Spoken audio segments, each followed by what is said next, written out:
مصلحا ومجددا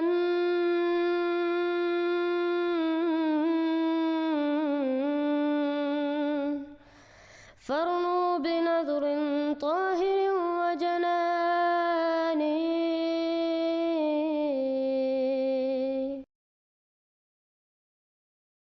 Assalamu alaikum wa rahmatullahi wa barakatuhu. Today we're with our brother Ataul Hadi Sahib, and we will record his convert story of how he joined Islam Ahmadiyya from the Sikh religion. And we've done his interview in the Urdu language, mashallah. It's nearing 30,000 views, and it has really inspired many Ahmadi Muslims. I have met many in person as well, who have said they listened to every minute and really enjoyed hearing his story of how Allah the Almighty guided him to Islam Ahmadiyya, and a lot of complaints as well as to why I didn't do it in the English language.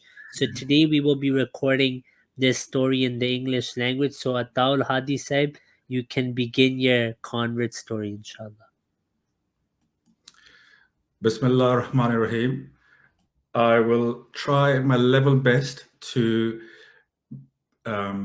say exactly what I said in Urdu, but now in English.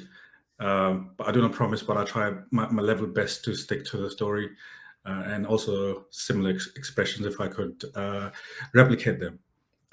So before I start my story, I wanted to put forward a couple of points and a few disclaimers. So basically my birth name was Gurmanjeet Singh, and I used to be a Sikh.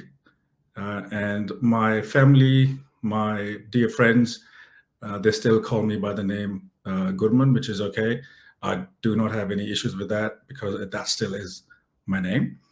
And my family and my friends who know me, they know how shy I am in terms of being present online. So I don't even comment on YouTube videos. And I also don't like to even post anything online, mainly because I like to be anonymous and I really enjoy that. But for this video, when Razibai said, I want to record your story, I initially said, can we do it without a camera? But then as soon as I sent that message, a thought came into my mind because I thought if I'm in the video, my face is in the video and it could reach a lot more people. So there is an element of tabligh. So I must not oppose that. So hence I'm here in flesh in front of the camera. Sorry. The next point I wanted to raise was I am a sinful man. And the only reason I'm sharing my story is that I want the message of Ahmadiyyat to reach far and wide into the hearts of people. And I really hope that my story will cause your hearts to change, and you can recognize that my Allah is a living God and that he leaves a trail for the seekers of truth to recognize it. And I hope that my story can offer you that trail, that you can recognize that God is living. And my journey of acceptance of Ahmadiyyat is very similar to a beggar who gets given money in his bowl and he just literally says Alhamdulillah, and that's exactly what happened to me. There was nothing extraordinary that I did on my part to accept Ahmadiyyat. It's just that Allah kept opening doors for me and I just kept walking through it. And towards the end, I simply said, I accept, literally. And the next point I wanted to raise is the Allah's sunnah, so which is basically, if I do a translation, will be the way of doing things. So Allah is the way of doing things. It never changes. And if you listen to conversion stories of any of the Ahmadis, you will see that there is a pattern, the way Allah works. And I've actually divided that into like 8 little stages or steps. And step 1 is Allah delivers the message of Islam Ahmadiyyat to you. And how he does that, it could be through your family, your friends, colleagues, through social media, through this video that people will eventually watch. And Once the message is delivered to you in stage 2, Allah literally just waits and watches you.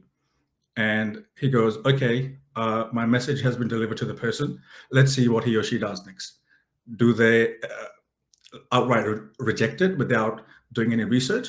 Or do they ponder over it, do some research, and try to find out the truth for themselves, which is what I did. And Allah likes that more than the first option. And once you start walking on that path of seeking the truth, he then helps you with when it comes to stage 3, which is where he sows a seed in your heart. And that seed is basically, could be a doubt, could be maybe, what if it's true? Let me just find out for myself. I want to understand a little bit more. Those are the seeds which are sown into your heart. And people who are truthful and they want to find out what the truth is, they then sort of go into stage 4. So at stage 4, the books of From His Messiah come into play.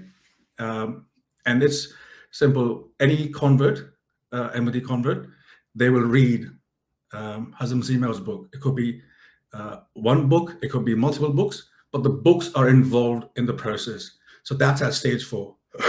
Sorry, water.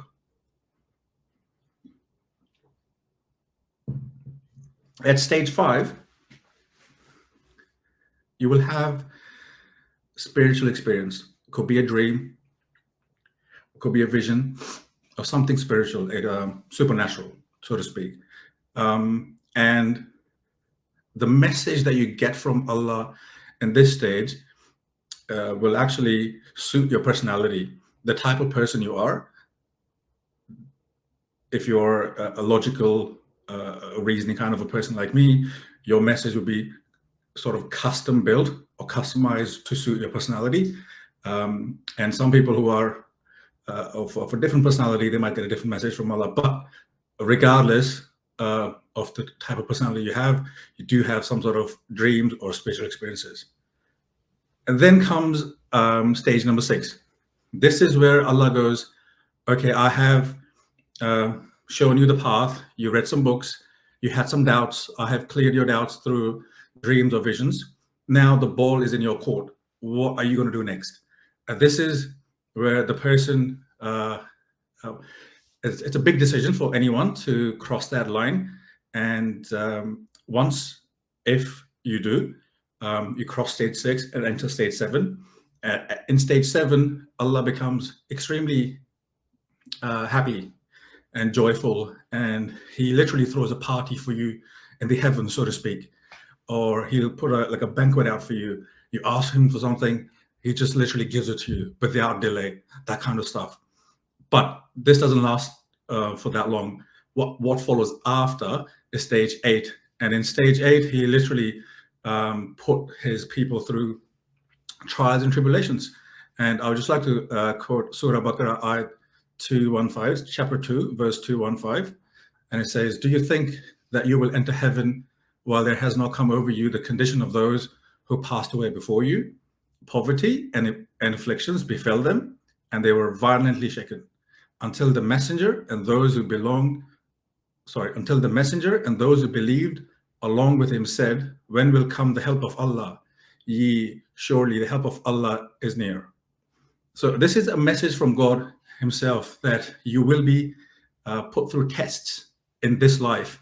It could be financial, could be family, could be career, could be business, it could be kids, parents, X, Y, and Z. So you all have to go through these trials and tribulations. And people who do that and who go through these trials while always remembering Allah, they have what we call a reward in the end. And that circle continues. Allah keeps throwing parties for you. He keeps putting you into trials and tribulations. And that just goes back and forth, back and forth, back and forth until the day we die, basically. And my acceptance of Ahmadiyyat basically involved logic, reasoning, and spirituality.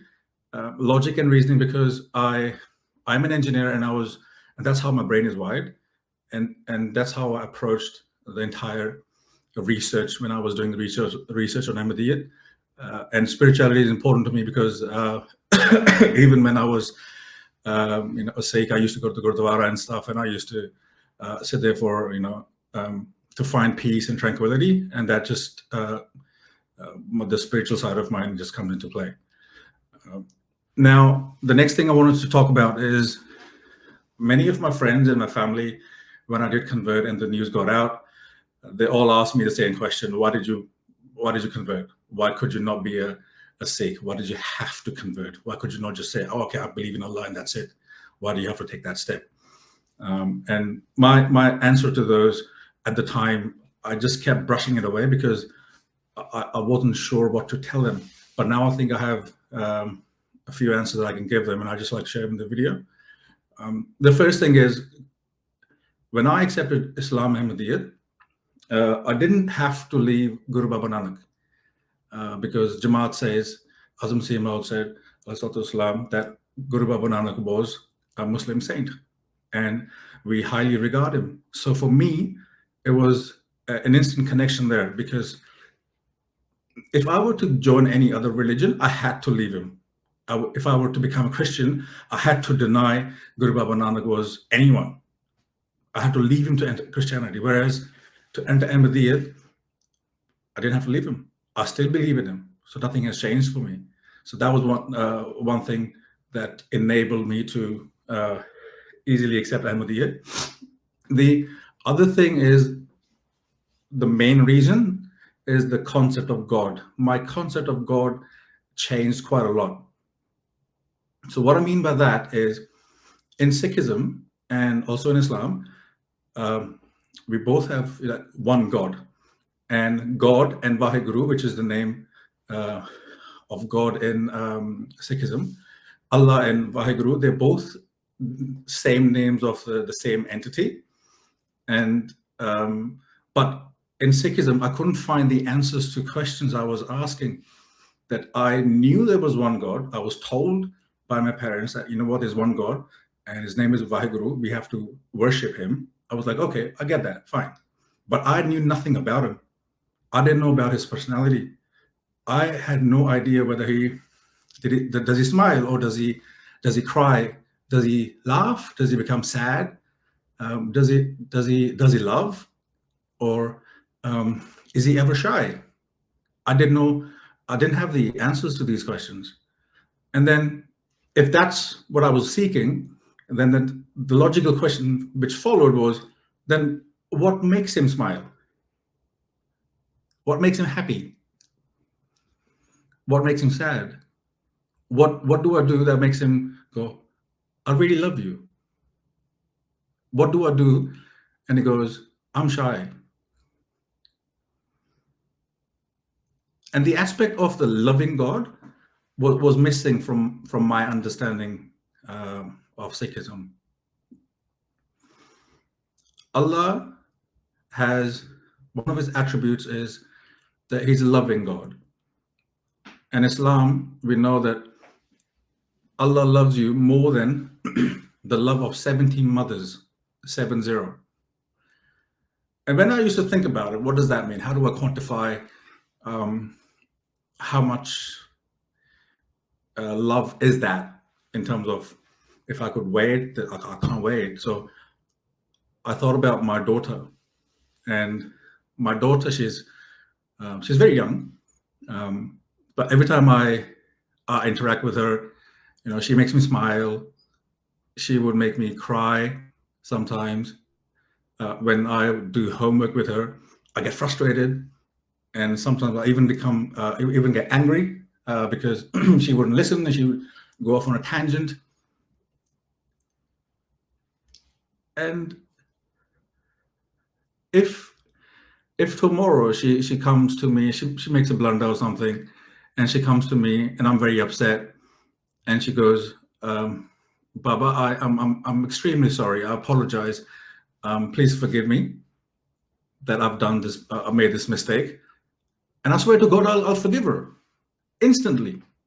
I will instantly forgive her, because my love for her is so intense in my heart that no matter what she does, I could never, ever, ever be angry at her for an extended period of time, let's say. And when I think about that, I go, my love for her is the love of a father. The moment she asks for forgiveness, my heart will melt, and I would go, that's okay. That's okay.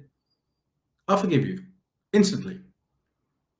And my love is the love of a father, and love of a mother is many folds, higher than the love of a father. And Allah loves 70 times the love of a mother, or 70 mothers. That is intense love. I can't even imagine how much that is. So when I make a mistake or something, and I bow down to Allah, and I'm in my sajda, and I'm seeking forgiveness, I know that He has forgiven me, but I have to believe that He's forgiven me, because I know He loves me intensely. His love for me is so much that I can't even handle it. That's how much He loves His creation. And when you seek forgiveness, He forgives. He forgives. But it has to be true forgiveness. You can't just do lip service. And if you look at God's other attributes, you have love on one side and put all His other attributes on the other side. Love is still dominant over all of His other attributes. And that's the concept of God that I didn't find in Sikhism. I was unaware that God to me was some entity that I had to just worship. There was no concept of me connecting with Him. I couldn't connect with Him. There was no means. But Islam gave me those means. And then Allah in the Quran, or the Allah of Quran, He is Rahman, which means He gives you without you even asking. And a simple example is oxygen.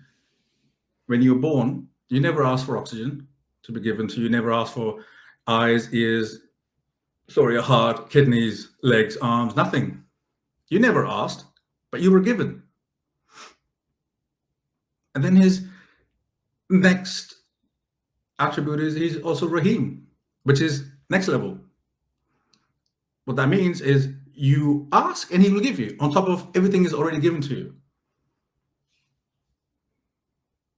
And once you start creating an image of God in your head and His attributes, you start to fall in love with Him.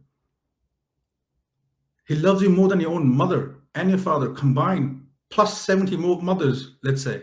That's how much He loves you. Knowing that I have access to Allah, who is loving, forgiving. I never knew that before.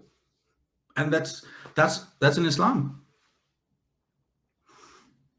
And then when I read Quran, the language is very important. So the language in Quran is from God to human beings. So a direction or a command comes from God, and it tells you, I've defined, these boundaries for you. You have to stay within these boundaries. And if you step over, you'll be caught, and you'll be answerable to me. But within the boundaries, you're okay. And those boundaries are very, very, very clear.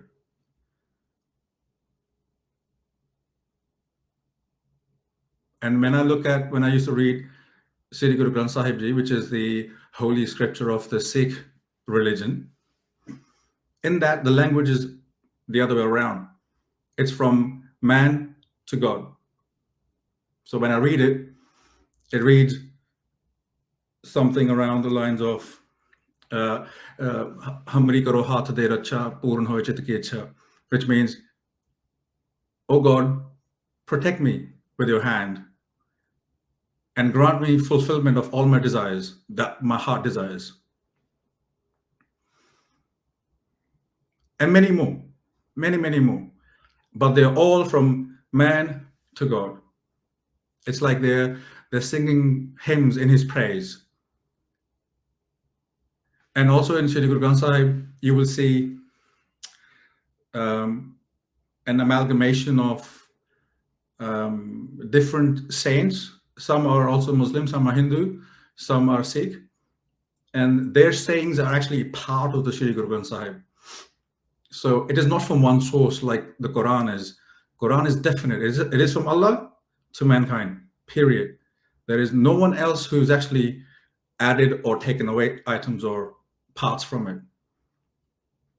And that, again, speaks to the oneness of God, the true oneness of God. And again, that I found that in Quran and not in my previous religion. And the next is Islam teaches you how to be human. Islam makes humans more civilized. If Islam wasn't there, we would still be running around in jungles or in a society which was not civilized. Islam talks about cleanliness. Why is it important? It talks about personal hygiene. And it's very important. A lot of people who are born in Islamic households or Muslim households, to them it's normal. They know that. It's fine. They're taught from the very beginning. I came from outside.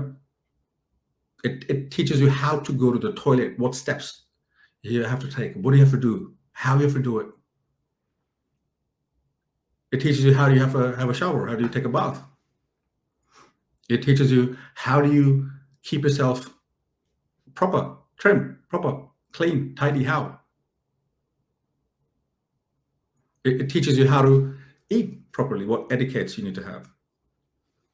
It teaches you things like when you go visit other people's homes, could be family or friend, how do you do that? You go from the front door. When you want to go to your own house, how do you do that? I want to go to my own house. I'd come from the front door and I would say, Assalamu alaikum. Or you go, before you go into the house, you say something loud so the people in the household know that you're coming into your own house. It doesn't teach you to go through the back door in your own house. These things are important because I see them as from a very different vantage point. And these things are important.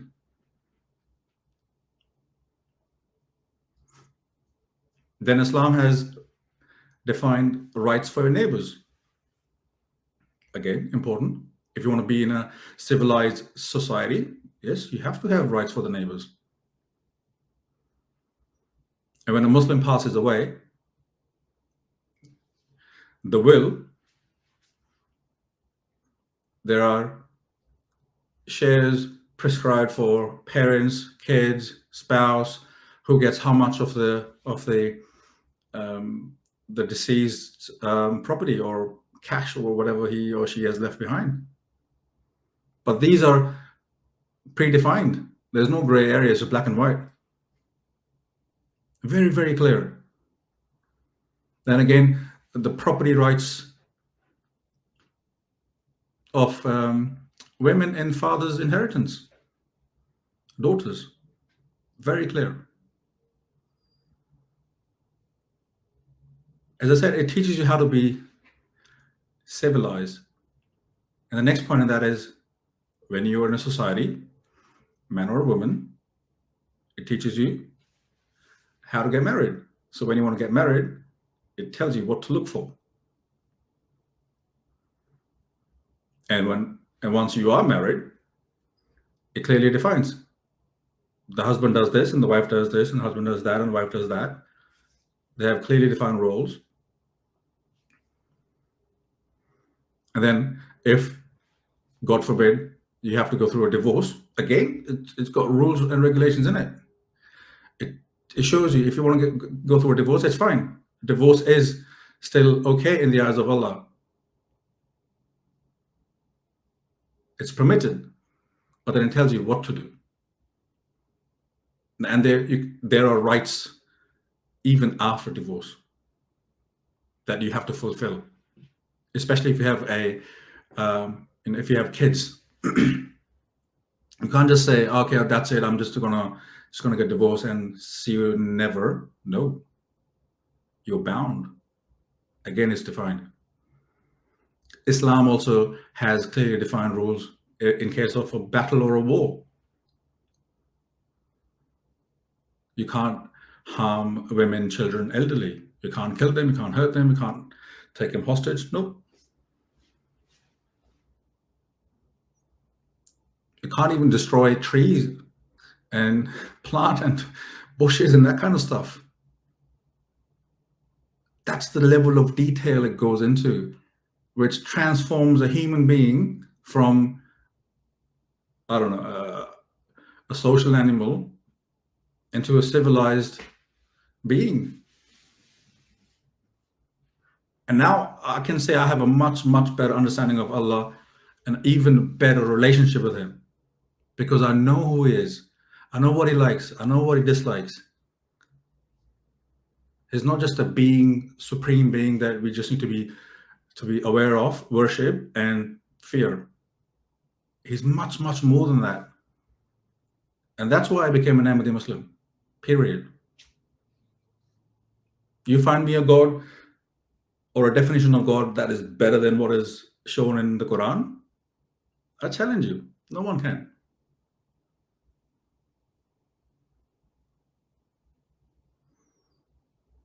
So yeah, these were my initial points I wanted to get across.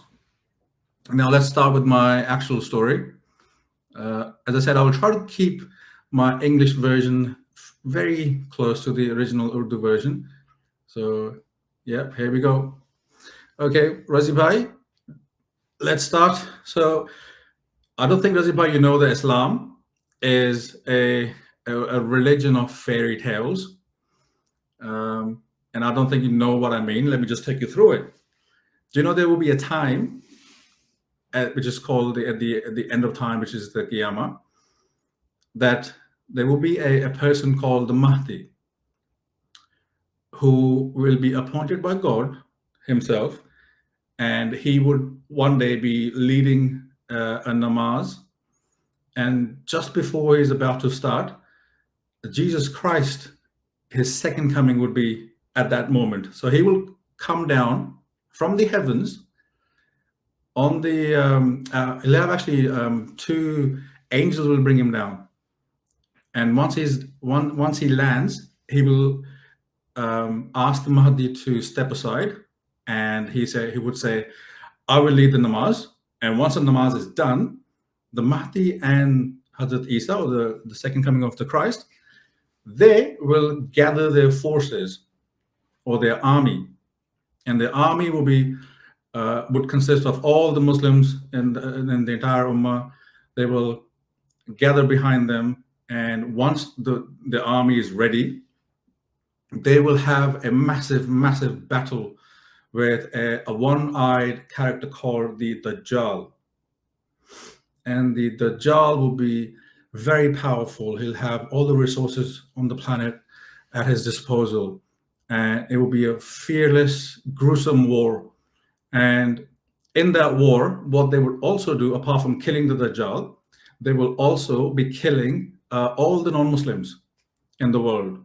And how that would happen is, if a Muslim, if a non-Muslim is hiding behind a door, that door will actually say, it would speak out loud to the Muslims that there is a non-Muslim behind me, go kill him. And if a group of non-Muslims are hiding behind a wall, that wall on that day would actually say it out loud, oh, I've got a group of non-Muslims, standing behind me, go kill them. And the Muslims would just go around the wall and kill them all. And the Muslims would actually give them, before killing the non-Muslims, they will give them two options. Either accept Islam right now, or we will slay your throats. They would not be given any other option. So many people would accept Islam, and people who don't, they will be just killed.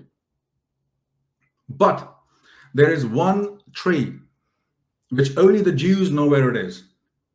And on that day, that tree would not say anything to anyone. He would just hide all the Jews behind it, and he would not disclose their location to these Muslims.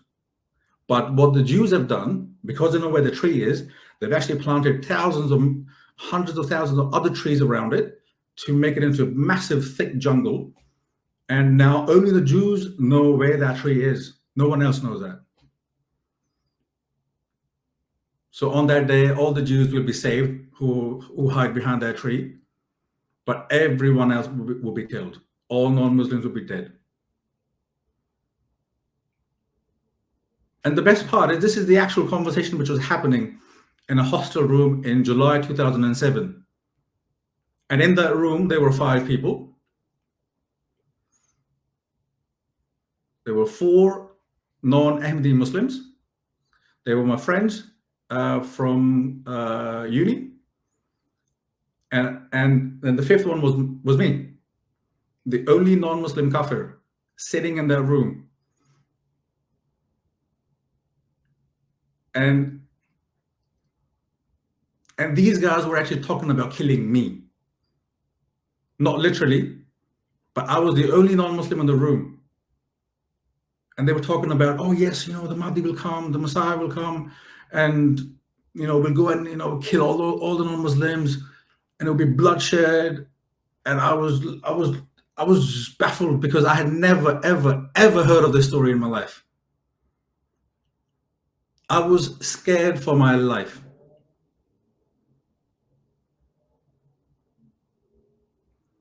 Because prior to listening to this story, my concept of Islam was very limited. So I knew that Muslims believed in the Day of Judgment, that one day everyone would die, Allah would raise them up, and then they would go into heaven or hell. I knew that Muslims, offer salat 5 times a day. They'll go on Hajj. They eat like halal food and stuff. And they would they keep fast for the month of Ramadan. And I didn't know much about zakat. And all I knew was they were God-fearing people, and that's about it.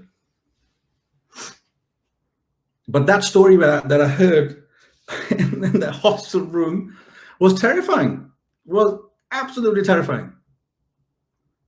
I had two thoughts in my head. Number one is, should I be even friends with these guys?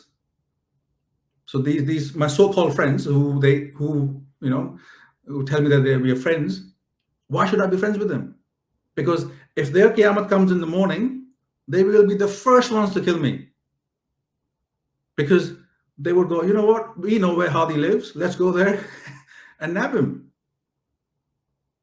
Then why should I be friends with them?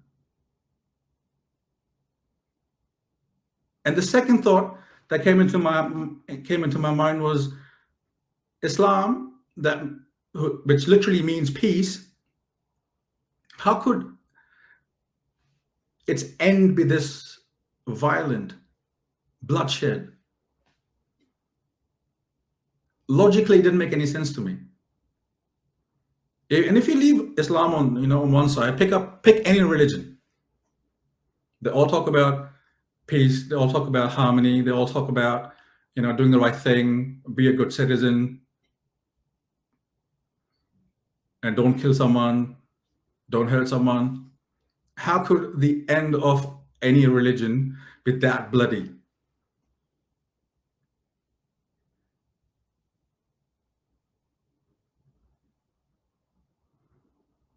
And to me, it was very foolish to even consider that such a possibility exists of a religion to die this horrific death, where you're not given a choice.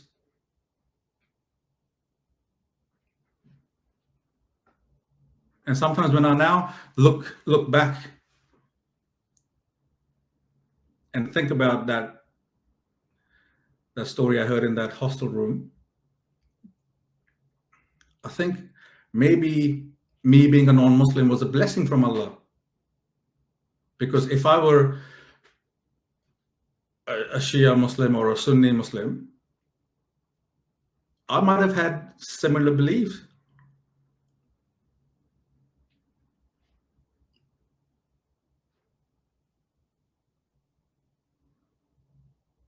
But the passion that I saw in those eyes, the other four guys, it was like their eyes actually lit up. It felt like they were eagerly like waiting for that day to come. And I mean, they couldn't even wait. For them, if it was possible, they wanted the Qiyamah to come like right now, so they could, raise the swords against all the kafirs or all the non-Muslims.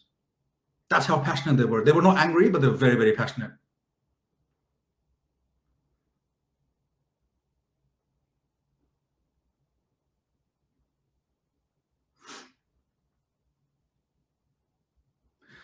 But let's park the story here, because there's another story that happens in the background, totally not related to this story, but then later on they both connect. So let's just go back in time a little bit. So in my backstory, as I said, my initial name was Gurmanjeet Singh. I was born in Amritsar in Punjab, which is actually about, I would say, about an hour's drive from Qadian. So not too far from it. And my childhood was great, a normal childhood. You go to school, you come home, you play with friends, you go, you fight with the friends and X, Y, and Z, and yeah, nothing out of the ordinary. And I used to always like to go to the Gurdwara from a very young age. And I used to love going there because it would give me peace. And I loved doing seva. Seva is basically like, you can say vakari amal, like a vakari amal in the community kitchen, which is the langar. I would wash the utensils, I'll mop the floors, I will even help, with the cooking of the langar and X, Y, and Z. And sometimes we'll also go to like nagar kirtans or chabils. These are very, I don't have the translation for these names, but they're mainly, let's say, religious gatherings. I used to attend quite a lot. And during exam times, like school exams and stuff, we used to increase our Gurudwara visitations. So for the next 10 days, I'll go there every day, sometimes twice a day, which is pretty normal back then. We all used to do that. So increase your ibadat in some respect.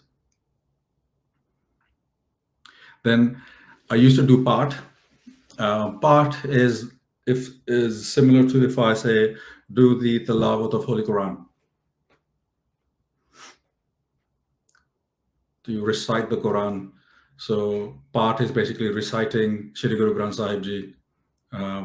Its chapters. It's you can't recite the whole Guru Granth Sahib Ji. It will take like 3 days to do that non-stop. But you recite portions of it, and that's called to do a part.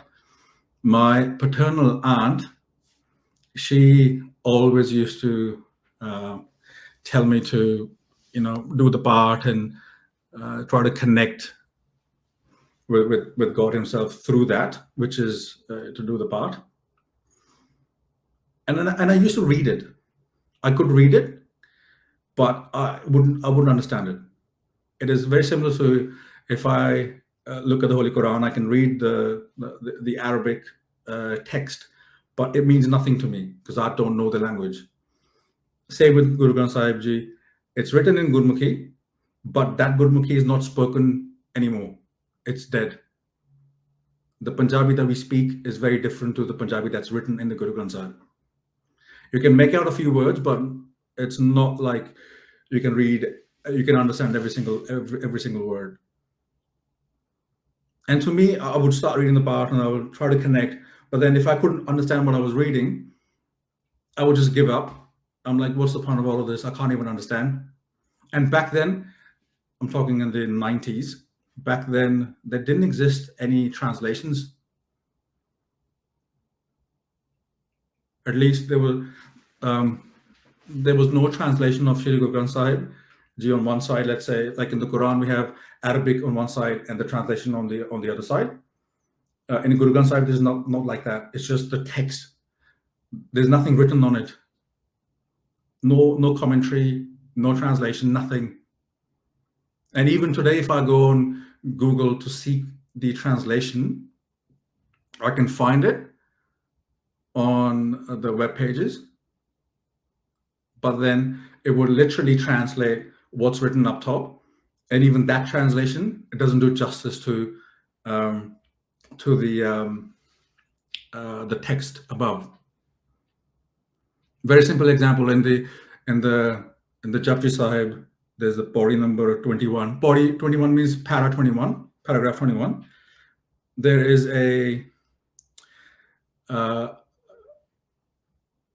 verse. It says, "Waqt na payo Qadian, je likhan lekh Quran." There's a actual word Qadian in the Japji Sahib, where Guru Baba Nanak is saying, don't cause trouble in Qadian when that man is on a mission to write the Quran, i.e. explain the verses of the Quran.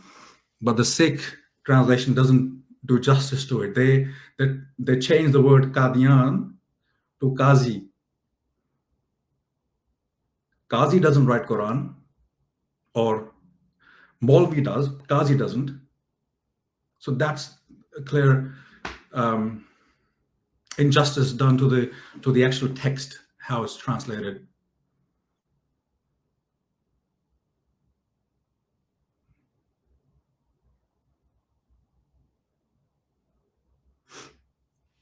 So some days I'll do the part, some days I'll like, can't be bothered. Then my aunt would, she would help me understand the meaning. I'm like, okay, I understand it, fine. Then when I go home, I'll forget it because it's not written anywhere.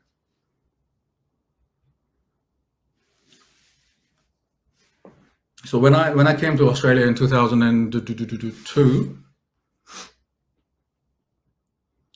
I used to go to the Gurdwara here with my family and my cousins and stuff.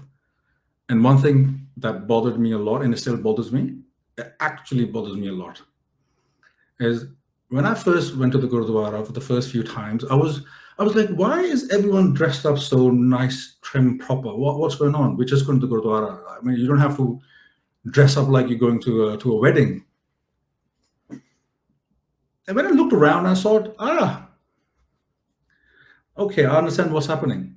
A lot of the young guys will dress up to impress the girls, and all the young girls would dress up to impress the guys. And they would actually go to the Gurdwara, not for the main purpose of seeking nearness to Vaheguru, or seeking, peace and quiet of the heart and whatever.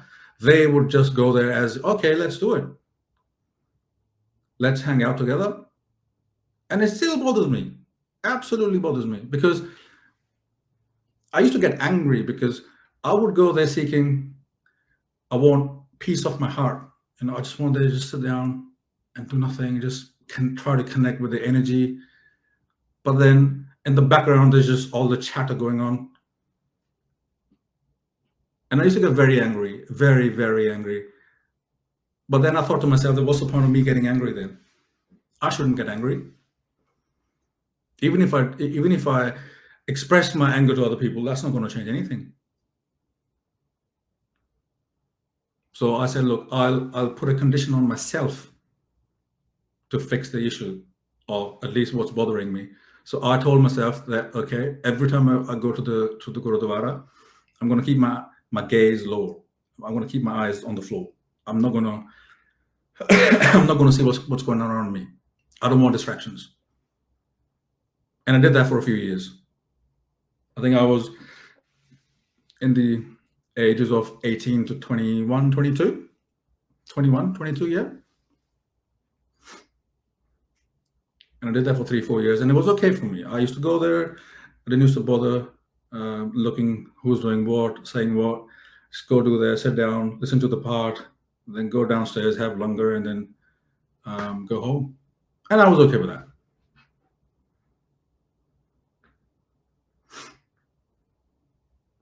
Now, when I look back of certain practices in Sikhism, and I just question what is going on here. The Guru Granth Sahib Ji, Shri Guru Granth Sahib Ji, is considered to be the living guru or the living teacher in Sikhism. And there are, if it's a hot day, if it's summer, let's say, it is wrapped in a thin cloth, but with respect, and then it's carried respectfully into a different room at night, into a different room where it's placed on a elevated, let's say, platform. And then because it's hot, then either you must have an air conditioning on or must have a fan directed at that book. And if it's winters, then the cloth that it's wrapped in, it becomes more like a blanket that it's wrapped in. And then a heater must be turned on at night. I remember when I used to go to the Gurdwara, let's say in the evenings at night. This is back in India. The book would not be there where it's supposed to be, but where it normally is during the daytime, because at night they just pack up the book and respectfully take it away into another room for resting. So we would go there, and obviously the book is not there, so we can't bow to it. But we will just go around to the other room where the book is kept overnight. So we'll go there and then bow to the book in that room. I still remember sometimes, because we were kids and we would obviously speak loud, or out of excitement, you're loud just as kids.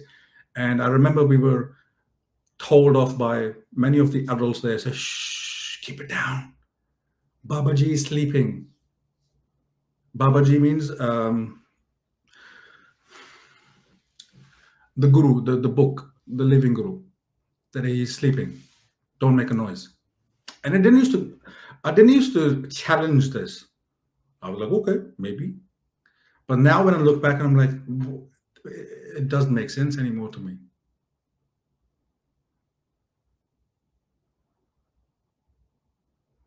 Now, I try to connect the dots why this might have happened, because there is a verse in the Shri Guru Granth Sahib Ji, or which says, Guru Sabsekhan ko hukam hai, Guru Manyo Granth. It is a command to all the Sikhs that you must consider this book to be your guru, to be your teacher. And I think this verse has been translated literally. What it meant was, treat this book as your teacher. So read it, adopt the teachings in your life, and you'll be on the right path. Whereas what has happened is they've said, okay, we need to teach it as a guru, which means it's living, and let's treat it as a living God, guru. Now, then the normal question arises in my head, and I go, okay, so it feels heat, it feels cold, it's sleeping, so it can hear if people are loud around it. But does this book feel hungry? Because I have never seen anyone give it any food. So does this book become dirty? If yes, then I have never seen anyone give it a bath.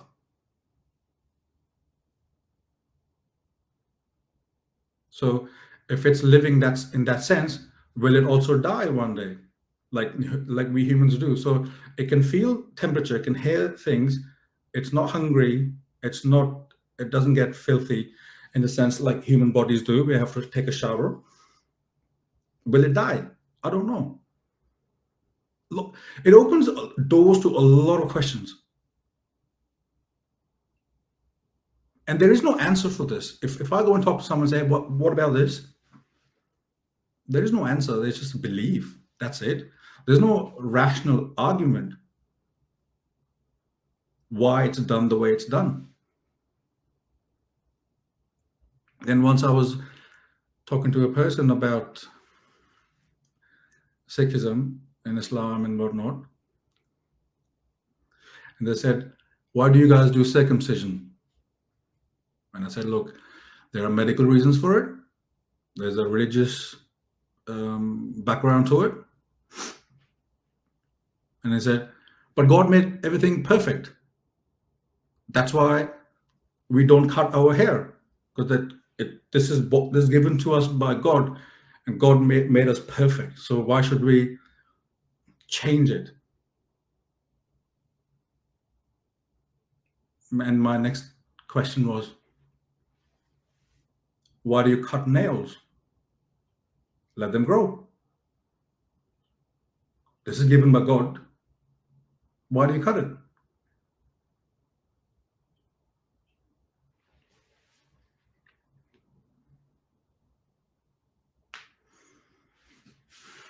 Yeah, they didn't like it. Got very angry. And then I pulled away. I said, look, I'm not going to point out this to anyone anymore, because these thoughts of mine could actually be taken in the wrong sense, and people might think I'm going to revolt against Sikhism or Sikh principles.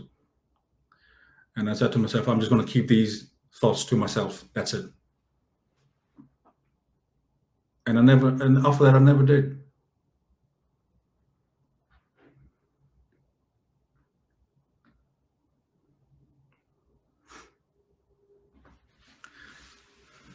So this all happened between when I was born until, let's say, I was 20 years old.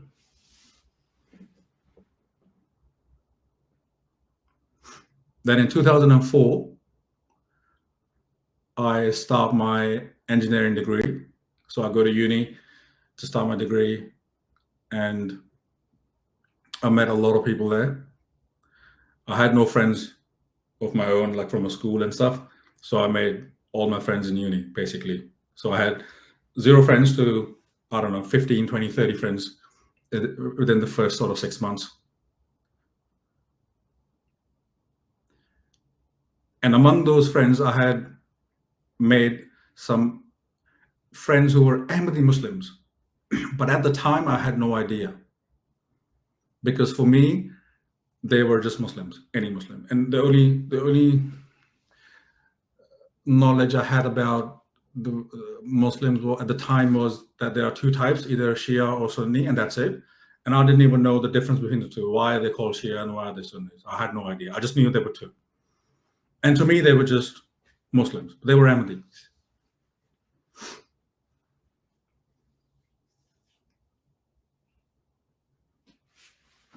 So when I started uni, at that time, I started to move away from Sikhism gradually, mainly because of the reasons I've already highlighted. But the nail in the coffin was once there was an issue at the Gurudwara, basically politics. So every time there's a re-election for the president of the committee, there are, I think, like 1 or 2 different parties. They say, oh, this is my candidate and this is my candidate, and we're gonna fight for votes and stuff, and then whoever gets the more votes gets to become the president.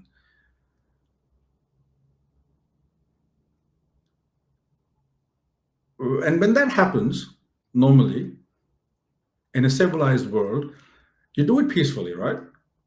You would think so. At least it's a religious thing. You do it peacefully. But no, they actually had a fight inside the Gurdwara. They fought against each other.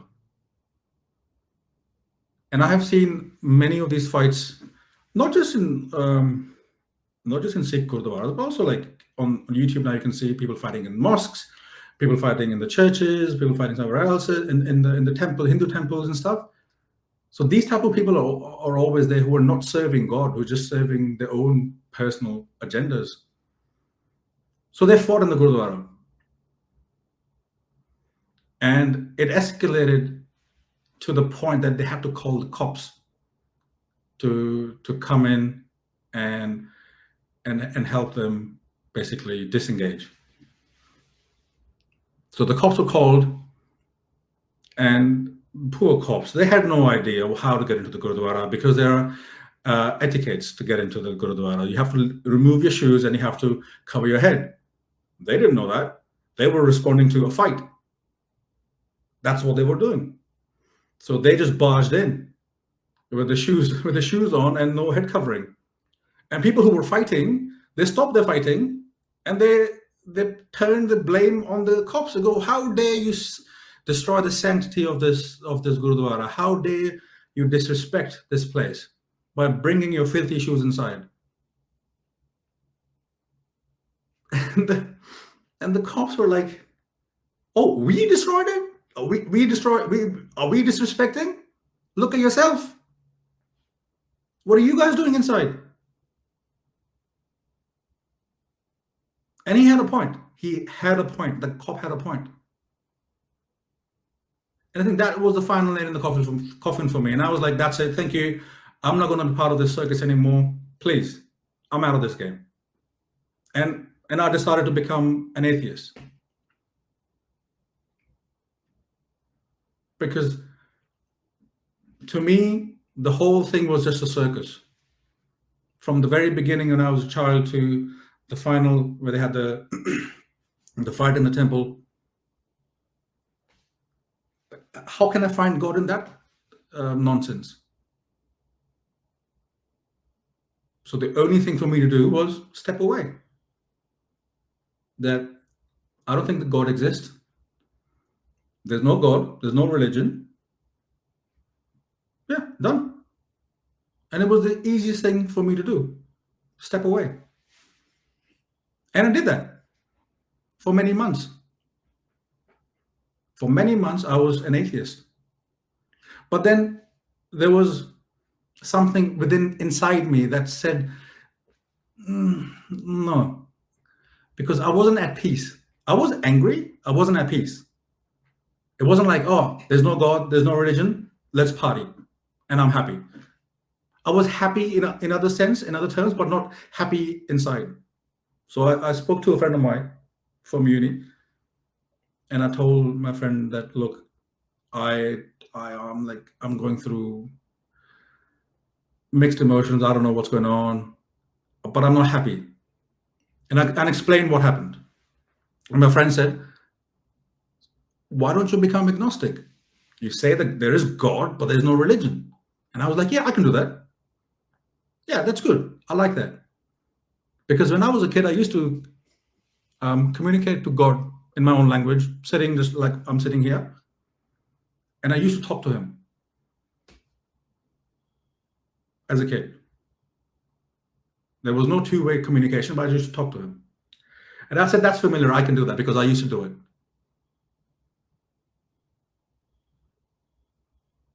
And for the next 6 to 8 months, maybe a year, I was an agnostic. And that suited me because now I can enjoy my life, spend time with my friends, movies, driving, lectures, this and that. But I was also connected to God in some way, shape, or form. It wasn't a strong connection. Maybe I was hanging by a thread, but at least there was something that I could hold on to. And I was happy with that. And I had no intentions of changing that relationship with God.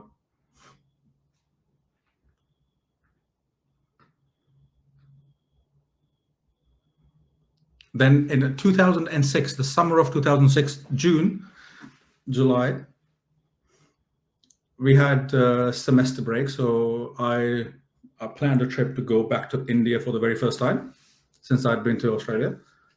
And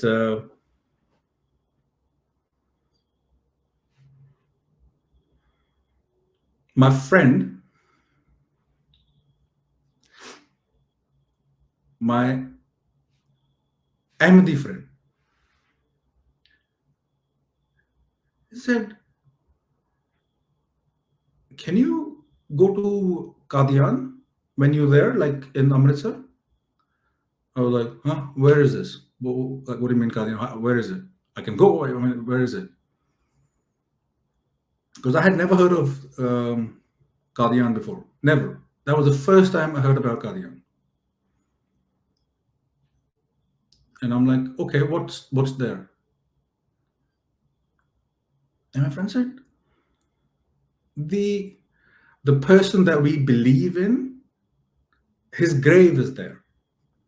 I'm like, okay. And what do you want me to do?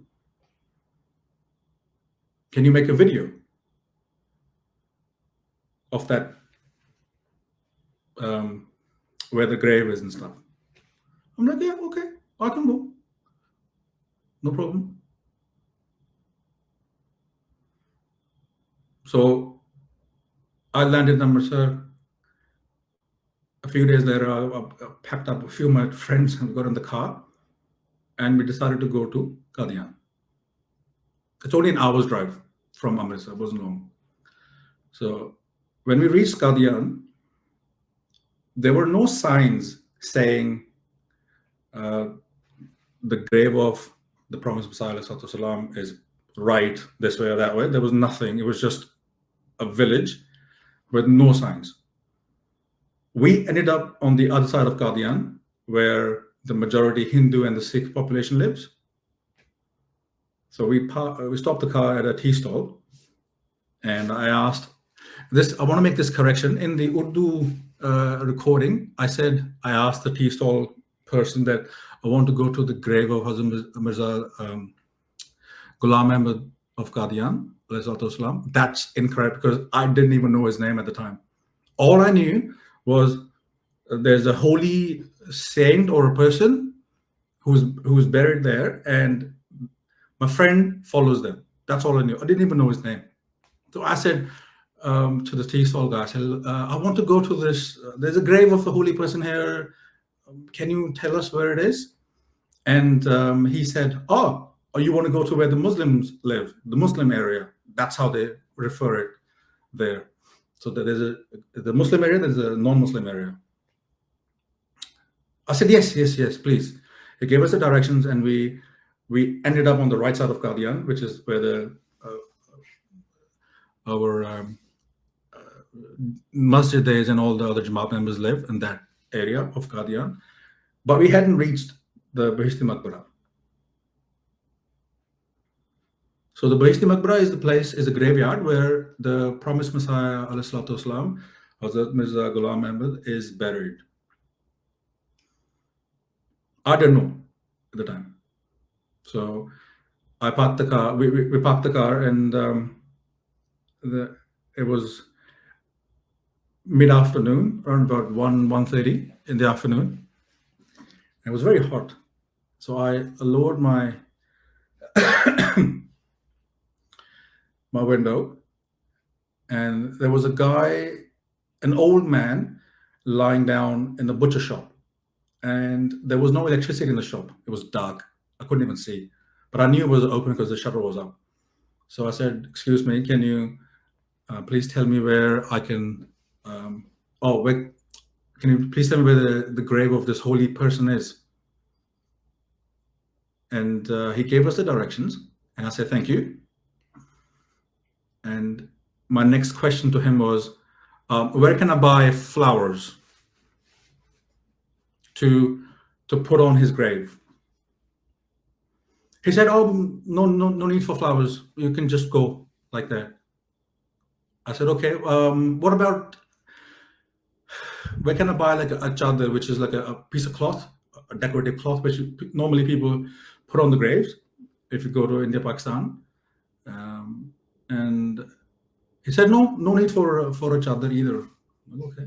So what about, can I buy some sweets or fruits or like money or something like that? He said, no need for flowers, no need for chadar, no sweets, no fruits, no money, nothing. You can just go. And I felt very strange, and I was like, what is that? What do you mean there's nothing to offer on the grave? I've seen in the movies, like in Bollywood movies, how they shower the graves with lots of flowers and other items of offering in terms of sweets or fruits or whatever it is, or the traditional sweets. And I thanked him. I said, thank you. We'll make our way. So as we were going to the Bahishti Maqbara, I actually had a thought in my head. I'm like, who are these guys? I don't think they're Muslims. Like, who doesn't offer stuff on the grave? Because in the movies I've seen that they offer stuff on the graves. Because to me, that was, I had never been to a masjid or a grave in my life before that.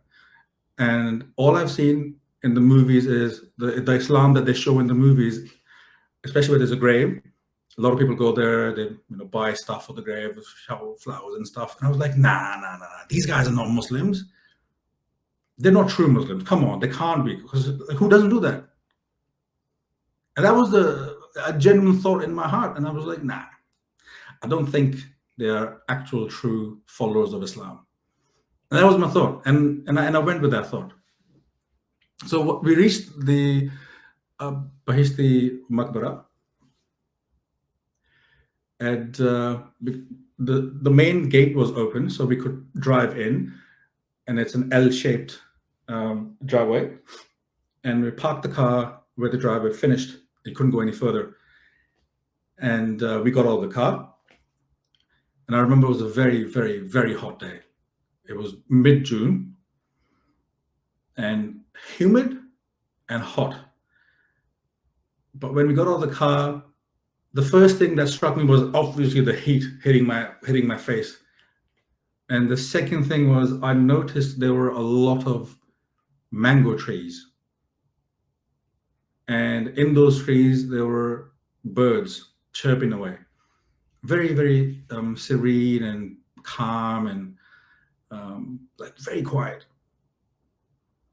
It was so quiet that you couldn't hear anything. A, because it's a village. B, it's hot. There's no electricity. Everyone's home. So you couldn't hear anything. Then I saw a guy. He was resting underneath a tree, and I think he was on duty there.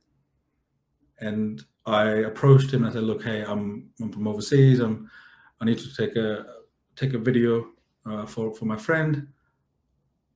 And can you allow us to?" He said, yeah, sure, no problem. So where the grave of Promised Messiah is, it's fenced basically around it. You can't go inside. There's a door that leads into it, but it's locked now. You can't.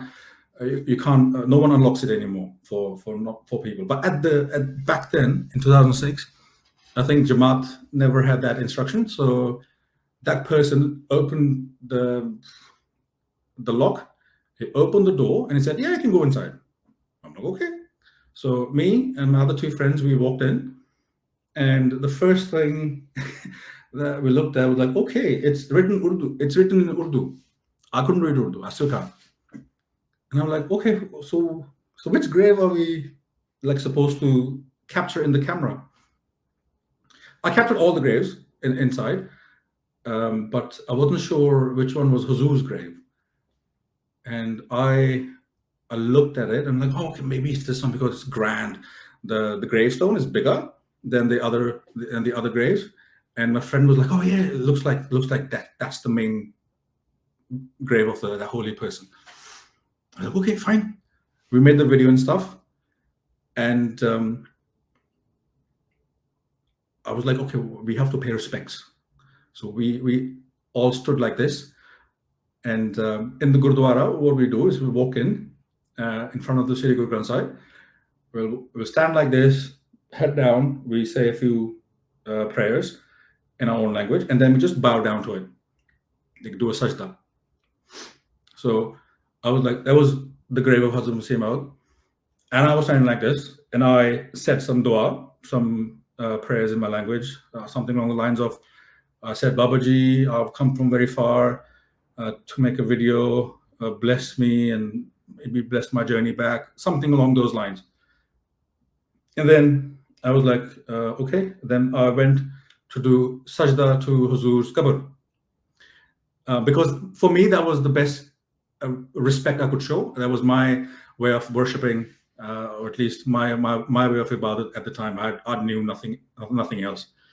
And so yeah, the funny thing is I was in the middle. My two friends were on the other side. So I bowed down to do sajda. My friend on my right hand side and on my left hand side, all three of us actually did sajda to Huzur's cover. And the person who opened the door for us, I don't think he saw us, because had he seen us, he would have at least stopped us from doing that. But I look back and I enjoyed that moment because it was done out of ignorance. But I'm also very I cherish that moment quite a lot because it has innocence in it. Of course, we don't do sajda to covers now. Like now that the understanding that I have now, we don't do that. But back then, that was I think my Allah that I defined earlier, that he smiles, is he shy, does he laugh, does he love? I'm sure my Allah loved that. I'm very sure of that. Very sure of that. Or yeah, when I look back and I go, oh, that was out of ignorance, innocence, but nonetheless, I did do sajda to Huzur's qabr, and yeah, so we did the sajda and we got up, and as we were walking out, there is I would say, there's a plate where they've written something about the promised Messiah, ﷺ, who he was, like who is buried there and why, and X, Y, and Z. I have a habit of not reading things. I do not read things. I still do not. I am much better now, but back then I used to, even when I used to go to the museum and I was like, okay, just a rock. No, I mean, it's okay. Why do I have to read it? I can see it done. Okay, what is this? Okay, fine. I get it. To the point when I used to go to restaurants with my friend, and he's still a really good friend of mine. And you know how it's written at the front to say, please wait here to be seated? I never used to read it. I just walk in and my friend would say, oh, hey, Punjabi, because he's from Pakistan. And he would just call me, oh, hey, Punjabi. And that was basically a code word going, okay, you didn't read anything. And that habit I had, or I still have it with me, but at the time when I was at the grave of Prophet Messiah, I didn't read it. I captured it in the camera, what's written. I never read it. And then I came back to Sydney after that. So captured everything. I did my trip in India, and then I came back to Sydney. So life in Sydney for me was very normal, of a 22-year-old guy, uni life, enjoying it, spending time with friends and stuff. So that was that. And so this was stage one. You know how I explained the 8 different stages? So this was stage one, where Allah has delivered the message of Ahmadiyyat to me. I was in Qadian in front of Huzur's grave, and the message was delivered to me. The problem was I didn't read it. So even my Allah was thinking, oh, you Punjabi, come on, man. I sent you all the way there, and all you had to do was read that bit, and you didn't do it. And I didn't read it, but the message was delivered to me somehow. Okay? It would connect in the next part of the story. But my Allah goes, oh, you fool. I sent you all the way there, and all you had to do was just read that. And I didn't. So, but once I was back in Sydney, I had no connection with Qadian. I knew how I'd gone there, but I never pondered over it or never thought about it in that way. So I had basically forgotten about my visit to Qadian.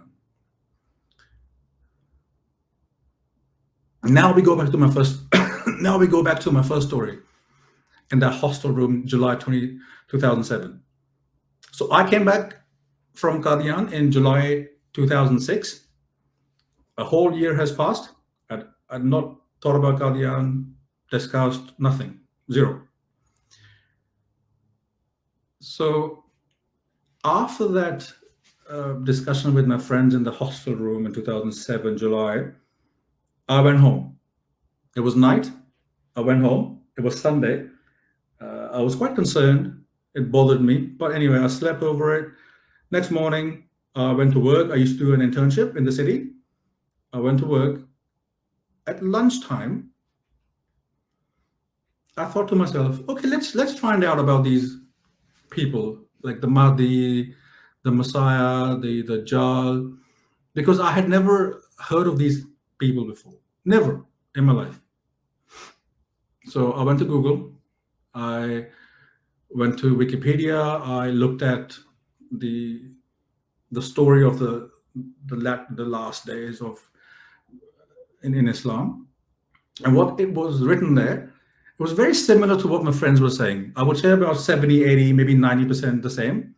There were other additional details in that story, on that Wikipedia page, which I don't remember what it was. But the point is, it did say that the Mahdi and the Messiah will come and they will kill the Dajjal, and they will also kill all the non-Muslims. And for me, sitting in front of that screen, I was like, okay, that's very scary, because it's true what they were saying.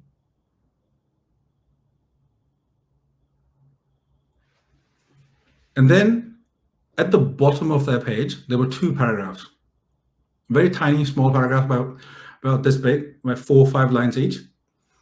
And this is 2007. So it said there is a sect in Islam, the Ahmadiyya sect, and it's a controversial sect in Islam, and they believe the Messiah and the Mahdi, which were to come, has come, and his name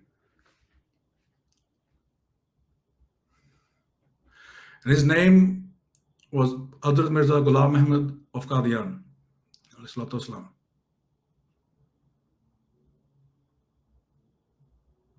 I stopped functioning. My brain stopped functioning. My hands and my legs froze, literally froze. I was like sitting back on my chair, and I had no idea what was going on. No idea what was going on. It was too much for me to even handle or even process. I just couldn't even process it. I was like, what do you mean by that? It makes no sense. What do you mean he's come? What do you mean he's come? Who is he? Then I read the paragraph again. I thought I made a mistake. So I read it. I was like, hey, that's right. But I was on his grave. Like, I was there last year, literally 12 months ago. Is that him? Is that the person who's going to come and kill us? But he's there. Well, then why am I alive? I should be dead, according to the story that my friends were talking last night. I should be dead, and so should all the other non-Muslims be dead, but they're all alive.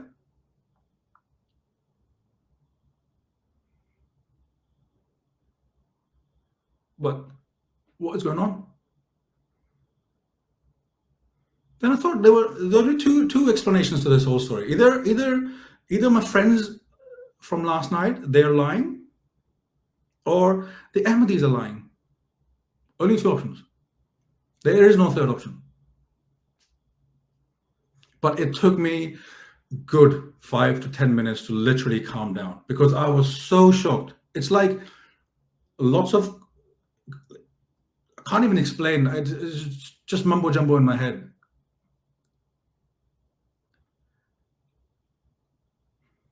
And this is now true stage 1, where the message was actually delivered to me, because my Allah was like, mate, I sent you there last year to read. You didn't read it. So Allah just waited another 12 months. He took me around through another angle and joined the 2 stories together. My visit to Qadian a year ago, and then this story from my friends that I heard last night about the Dajjal, Mahdi, and all that bloody story. Allah connected all of this, and that's how the message of Ahmadiyyat was delivered to me. But it was very, very strange, very intense to even digest that information.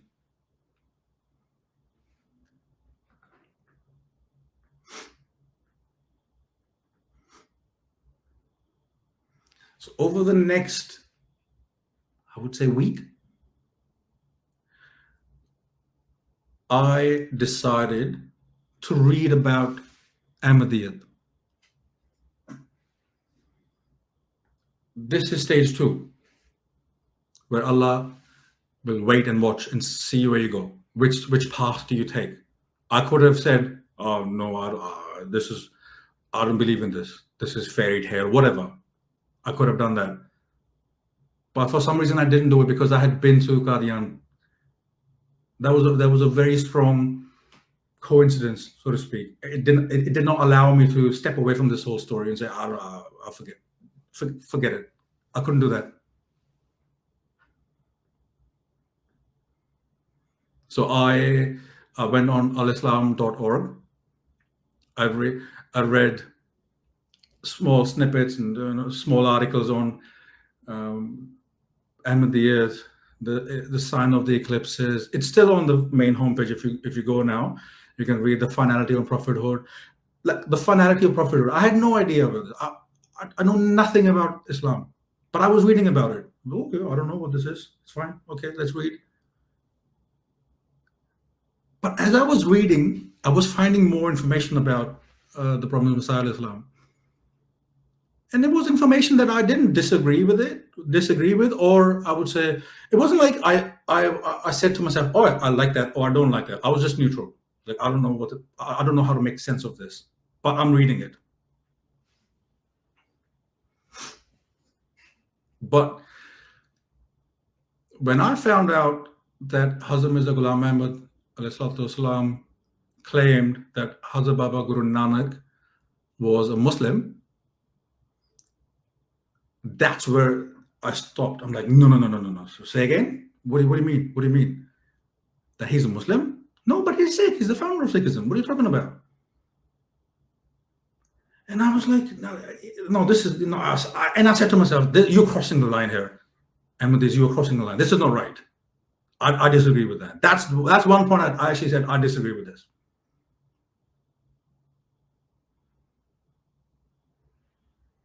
And this is stage 3, where Allah sows a seed in your heart. And this was the seed that was sown in my heart, that I wanted to read more about Promised Messiah's claim that that Guru Baba Nanak is a Muslim. I want to read more about it from his books so that I can refute it, or I can say, "You're wrong," or what you've written about it is incorrect.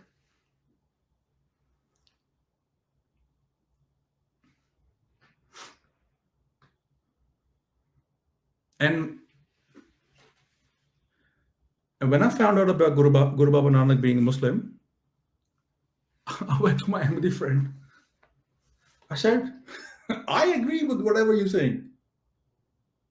I didn't know about your beliefs and stuff like that before, like 2 days ago, last week.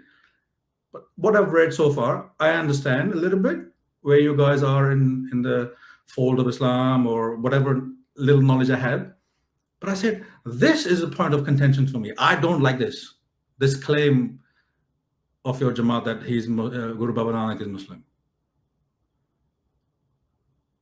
But I used to read like articles on Sikhism in Al-Islam. But I was like, no, I need something more. I need something more substantial. At that point, my Ahmadi friend was like, maybe he would benefit from reading a book of the Promised Messiah. So I was given a book to read. I was like, okay. I took it, I put it in my bag. And I was like, I'll read it when I have time. I think that book was in my bag for maybe a few days, or maybe even a few weeks. I can't remember. But it was just in my bag. And then one evening, it was night.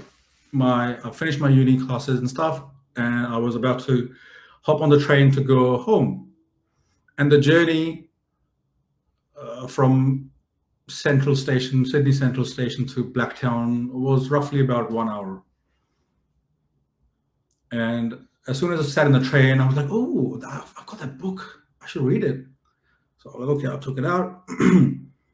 And I look at the title. And the book was The Philosophy of the Teachings of Islam. Every time I listen to Ahmadis, the stories of Ahmadi conversions and stuff, this book appears at least 70 to 60% of the times, maybe even more. And I tell people that once you read this book with an open heart, you will realize the darkness that you've been sitting in.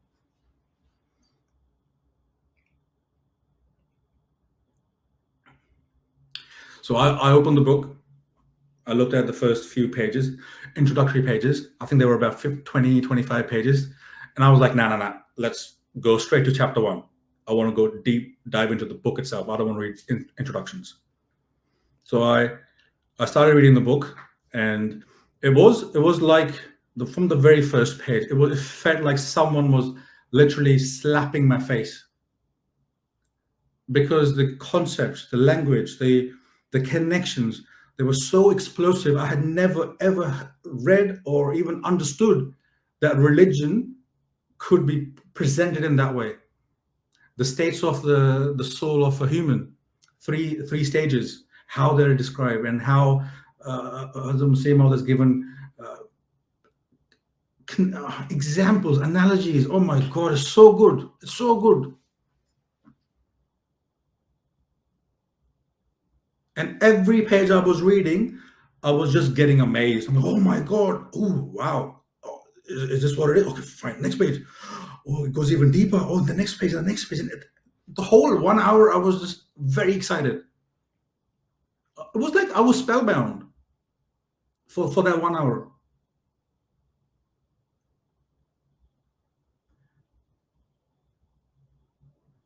And in that hour, I must have read about 15 to 20 pages.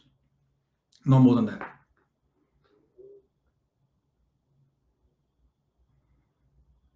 And when I got off at Blacktown Station, I still remember vividly, still remember. The doors opened, I put my right foot on the platform, and as soon as I put my right foot on the platform, I felt a change in energy in my body. It was like, to explain it, it's like you're walking on a very lonely street, no one around you. It's dark, very mild lighting, it's not bright at all.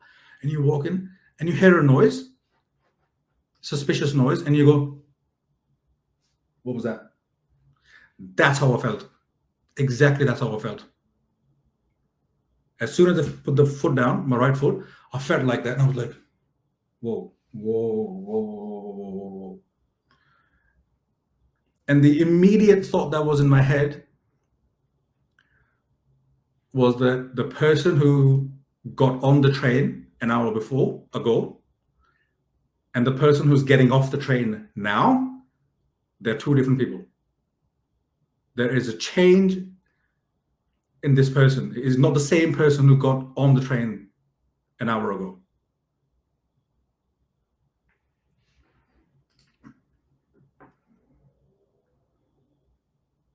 And over the next couple of days, or maybe 3, 4 days, 5 days, maybe, I finished the book. I just simply could not put the book down.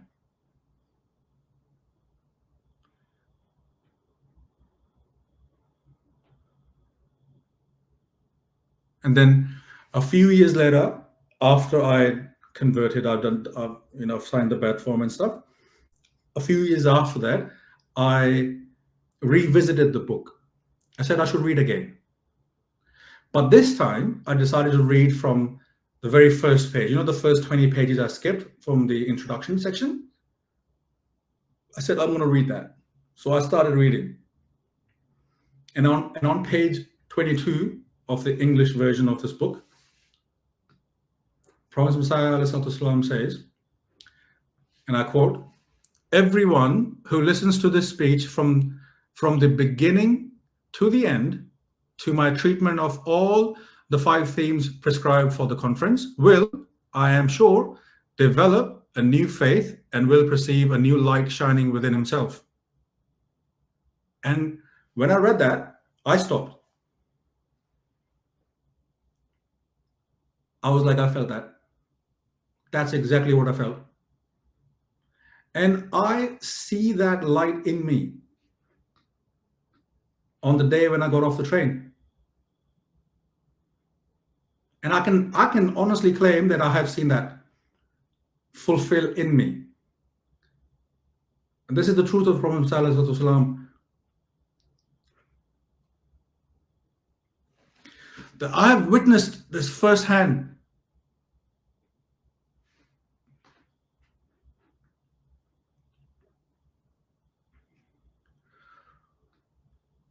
So over the coming, let's say 18 months-ish, I had read a few more books from Prophet Muhammad.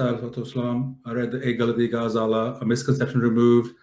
I read Jesus in India, The Will, Lecture Ludhiana, and many other small pamphlets like Khatme Nabuwat and other little pamphlets. Some also read a few small booklets on Sikhism as well. And they were all just mind-blowing. And for one thing I forgot to mention, the way Hazrat Masih Maud actually writes is so different to any other author I've ever read. He writes, he dumbs it down, especially the philosophy of the teaching of Islam. I call that book Dummies for Islam. No, Islam for Dummies, sorry. Yeah, get the way around. It's like the dummy series that we get. Windows for Dummies, PCs for Dummies, Apple for Dummies. That is Islam for Dummies, because when you read it, you do not have to think. Leave your thinking brain out. The book will do the thinking for you. It will introduce you to a concept. It will explain it to you. And then with examples, it gets ingrained. You don't have to think. And all his books are very, very similar, with a similar approach.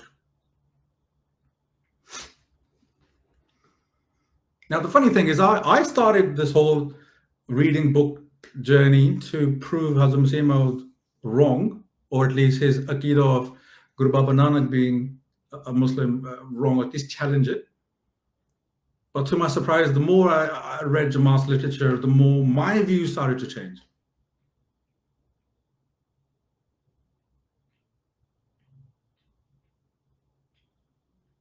And by this time, I had also started watching Khalifa Rabi Rahmanullah's question answer sessions on YouTube back in those days, 2007-8. Especially the sessions that he held with either non-Muslims or non-Ahmadi Muslims. And I had not seen them once. I had seen them multiple times. Multiple times. I had literally gathered all that knowledge, just absorbed it. And for me, I call it just reached a pinnacle of, like, I couldn't consume any more knowledge than what I had been consuming over the last sort of few months. It was just so intense. Reading or watching videos. I even watched videos, like other Jamaat videos and stuff, like documentaries on MTA, that kind of stuff.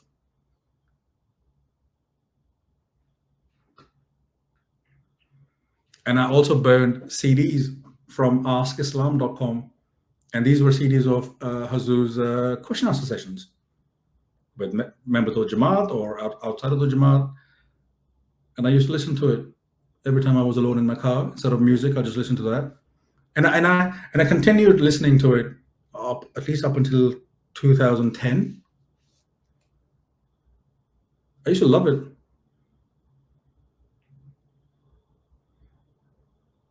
And then in December 2007, so July 27, 2007 was when I was introduced to the Jamaat's message.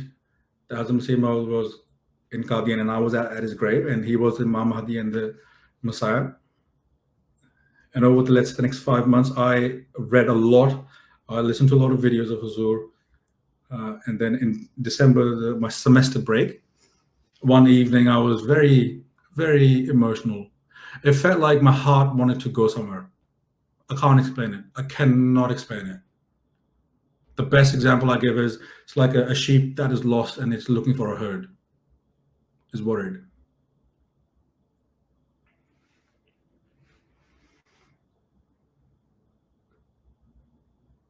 And during my semester break, my intensity of watching videos, reading Jamaat literature went through the roof. Every single day I was reading or watching something.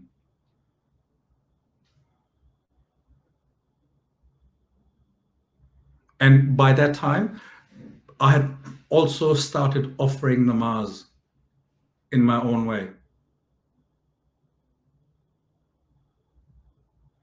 I didn't know how to offer namaz. I had no idea.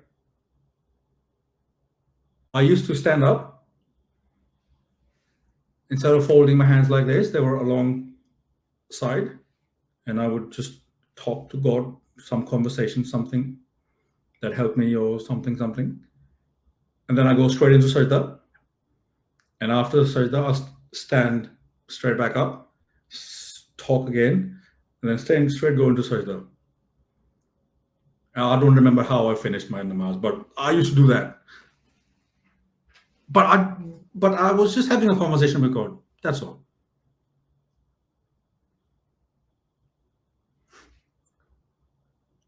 So in that one evening in December, I was very emotional, and all I knew in my heart was that I need to go to the mosque. And that thought came into my head. I need to go to the mosque, and that's it. So I searched online, and Ahmadiyya Mosque in Sydney, and I saw it. I was like, oh, it's only 10 minutes or 15 maybe. Oh, nearby. I didn't know there was a mosque there, because back in those days it was surrounded by a lot of trees, and the mosque was hidden. And that road leading to the mosque was it was a single lane. There was no population there. It was literally in the bushland. So I decided to drive down. It was evening, so I think it was evening at night. So after Isha. So I was driving, and as soon as I got onto the main entrance of the masjid, so the masjid is way at the back.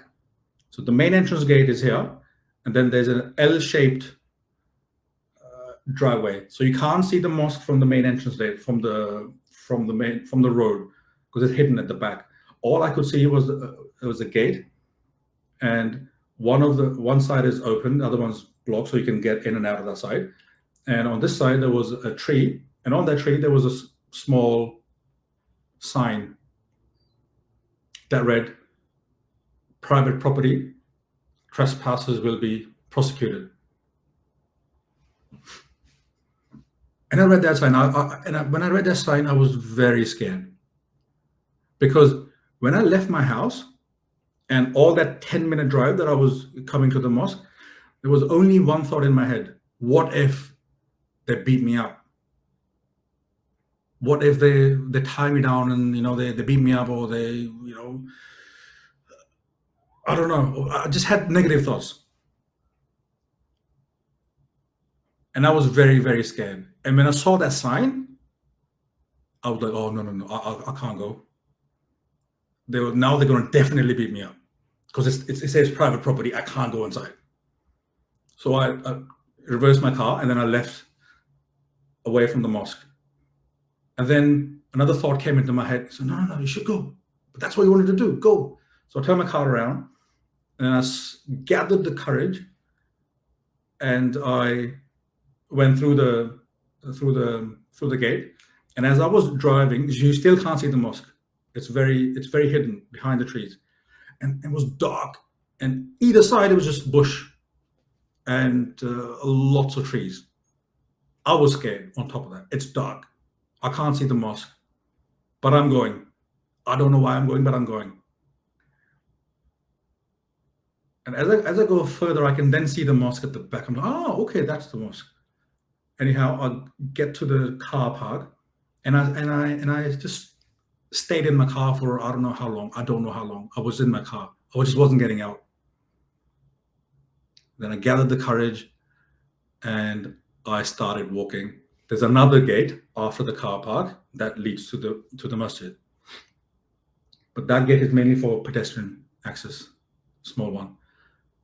So I was walking through the gate, and there was a guy coming from the opposite side.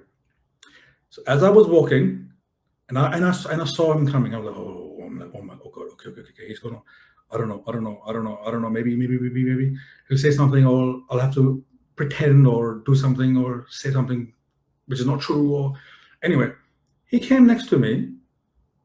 I was scared I was scared, very scared.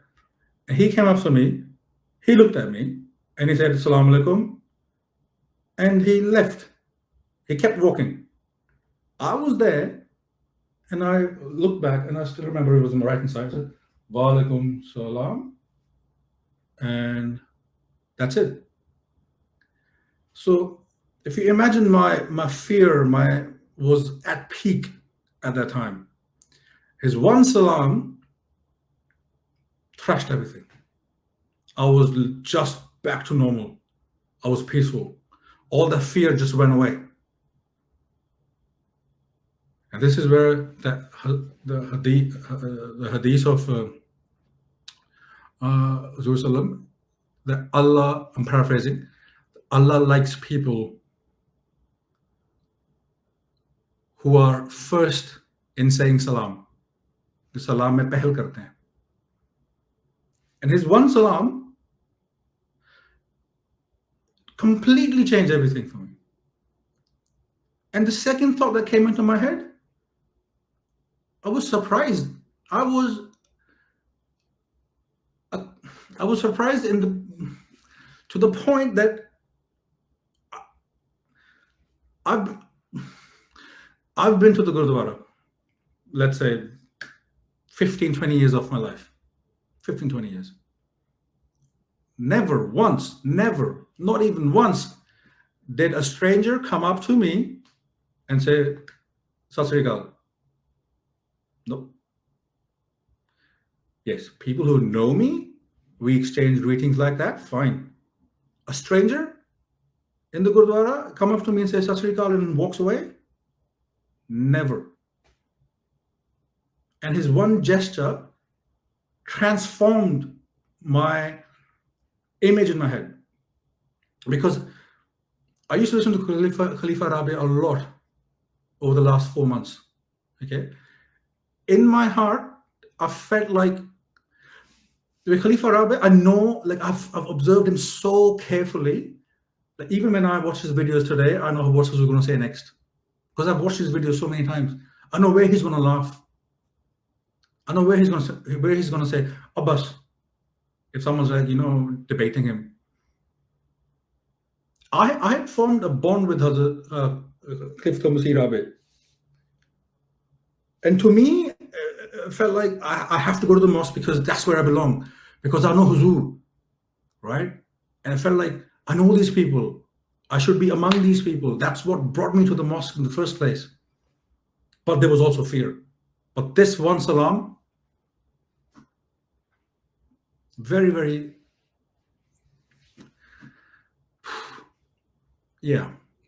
impactful, very impactful. And then I met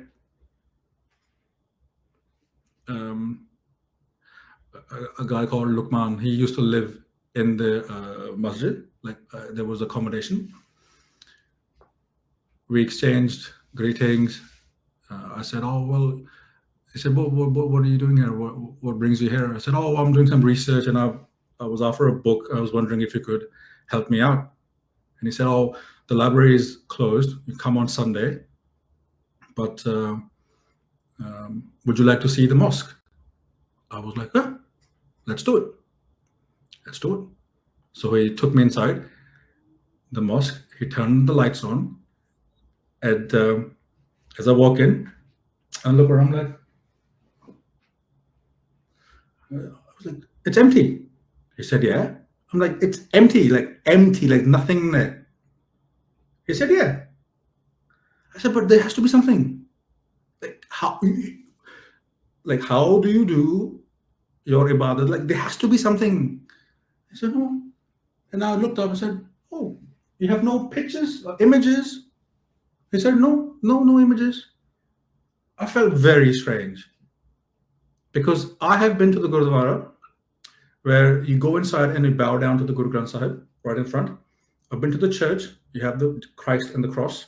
I've been to Hindu temples, you have the idol. I've been to Buddha temples, again, there's a Buddha inside. But I had never been to a mosque. For me, the way you can worship is got to have something. Either Granth Sahib, either a Christ or the cross, either an idol or the statue of the Buddha. Whereas a mosque had nothing.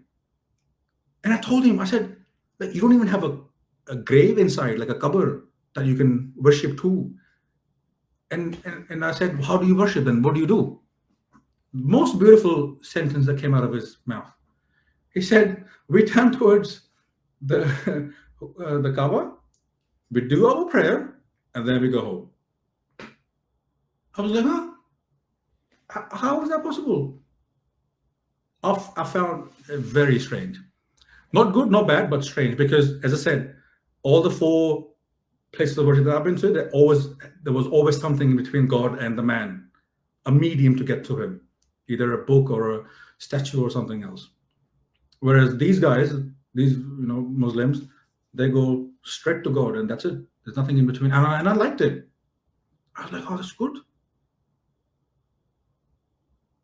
But anyway, we exchanged our numbers, and over the next few days, we kept in touch. And then one day he said, our Amir Sahib would like to have a conversation or just a chit chat. I was like, okay. But then my question was, what is Amir? I had never heard this term before. What does Amir mean? He said, oh, it's like a president. So in the hierarchy of religious organization, he is at the top in Australia. And I thought, okay, fine, I can meet him, no problem.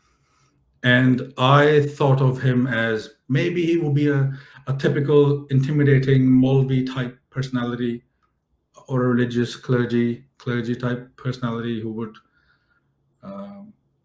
probably give me lectures on religious teachings or X, Y, and Z. So that was the mindset I had before I went to see him.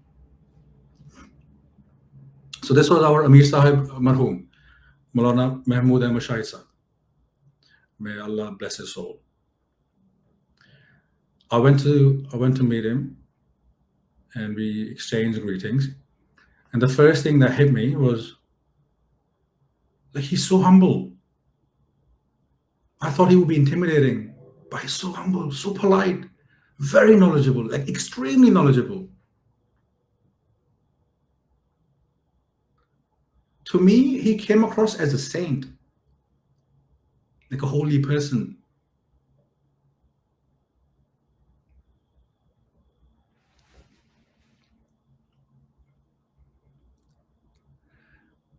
And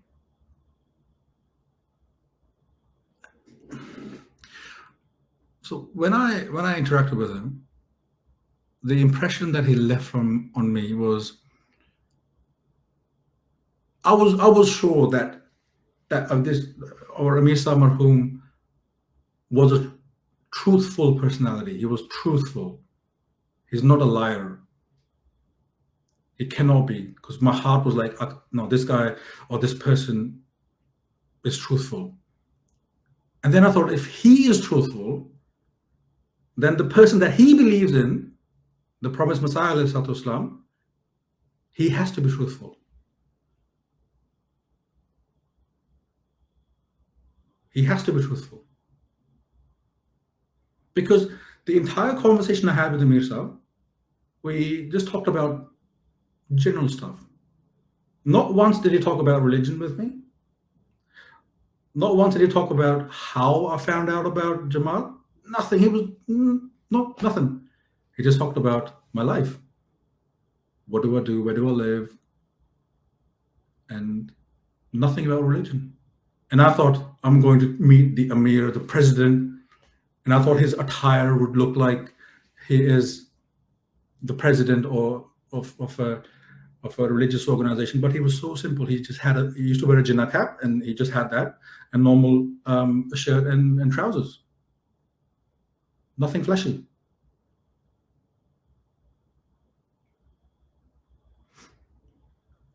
But then he said that I should he said he will ask Mirza Imran Sahib to contact me. And he said he will be able to answer your questions if you have any. And I was like, okay, that's okay. Thank you. And I came home. And over the next coming 12 to 14 months, I started having long discussions with Imran Sahib, and we also became really good friends at the same time. And he introduced me to the system of the Jamaat. He clarified a lot of concerns and questions, and he patiently, very patiently, addressed all my concerns. And not once did I feel that I was being a burden on him, even though I know I was, because sometimes I would go to his house on the weekends. We'll sit down talking for hours. It could be, sometimes it would be midnight or 1 a.m, but we are there just talking to each other.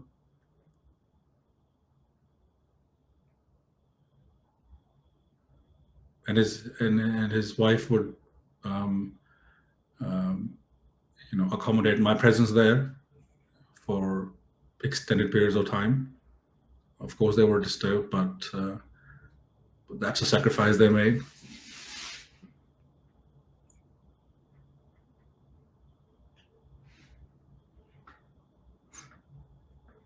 But the one thing that I also started doing at the same time was, because I didn't know any Urdu and I was not a fan of reading lots and lots of books and going into details of Aqaid and this and that. So I decided that I'm going to watch anti-Ahmadiyya videos, and then I'm going to plagiarize to some extent. So whatever concerns or whatever allegations they put in front against the Jamaat or the promised Messiah, I should write it down. I used to write it down, and I say, oh, Mirza Nasa, please tell me about this.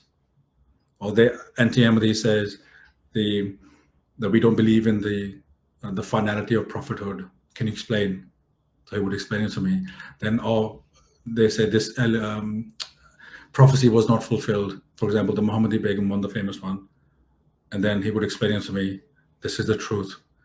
And then many a times they would have allegations which would be refuted very, very quickly, because Imran Sahib has told me that they normally what they do is they take a snippet of the writings of Promised Messiah.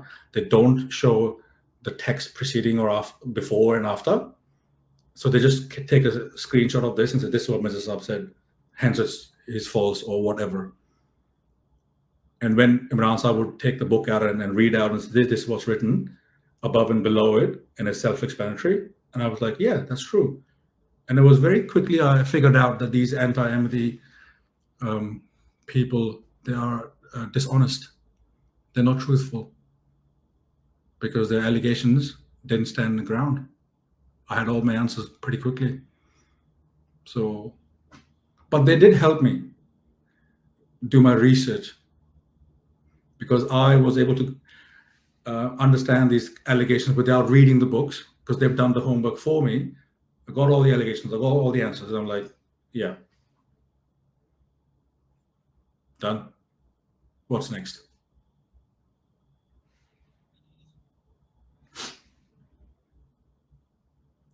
At the same time, I used to come to the mosque in the evenings at Maghrib and Isha with Imran Sahib, and he would. So I used to sit at the back of the masjid. There were chairs for guests and stuff. So I used to sit there, and these guys would go and offer their namaz, either Maghrib or Isha. And I used to sit at the back and look at them like, oh, I've been reading it all wrong because I've been going into sajda and then straight back up. Oh no, I have to go into sajda and then sit, then go another sajda, then stand up or sit. So I was like, okay, because I was making mental notes of how they were reading namaz. And then one day I was asked to come to the masjid on a Sunday instead of a Sunday afternoon instead of the evening. So I went there and I was like, I'm going to read namaz today. But I hadn't discussed with anyone. So it was Asr, and people, gathered after Azan. So they were standing in the rows. And I was sitting at the chair as usual. But then something happened and I was like, no, I want to read the namaz today. Okay. But I didn't know that I had to stand alongside in that row. I can't stand on my own. I didn't know that. I stood by myself in the last row while the whole Jamaat was ahead. And as soon as they started saying Takbir, I started crying. And my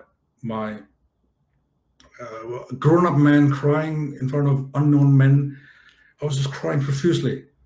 And Amir Sahib looked at me and he said, Gurman, go sit at the back. My head was like this. I was crying and I said, no. He said, Gurman, please go sit at the back. I said, no, I want to read namaz. And then someone came out of from the front row. I don't know who it was. He took me and he walked with me to the back of where the chairs were. He sat me down and I was just crying. I had no idea what was going on. I was so embarrassed at the same time. And once the namaz was over, so obviously all these people who I had not seen before, they were looking at me going, why is this guy crying? And I'm trying to avoid eye contact with them because I was so embarrassed. I had never done this before, like cry in front of so many people for no good reason. But yeah, that was one of the memorable moments of my life, which I quite cherish now. But yeah, and then at the same time, I also met our in charge of our library, Sahib, and even with him, I used to spend a lot of time at his house. So I would spend a lot of time with Imran Sahib at his house, or sometimes we go for walks with Imran Sahib. And with Sahib Sahib, I would spend a lot of time at his house or in the library team. So he made me part of the library team. So we used to go every Sunday, whatever needs to be done in the library, we'd do that. Or we'll spend time, or I was part of the Jalsa Salana team with the library. So we'll spend a lot of time doing that, setting up the stall, do all of that.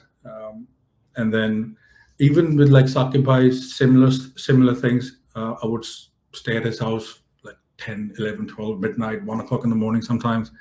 Then again, troubling his family life as well. But one thing I learned from him was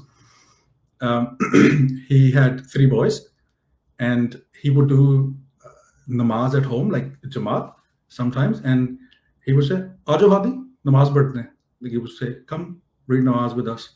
And I used to read namaz with them, like in their house with the boys and Saqib Bhai. And it showed me that another angle of living as a Muslim, because up until then, my idea was you pray in the masjid or you pray by yourself. And I wasn't married at the time.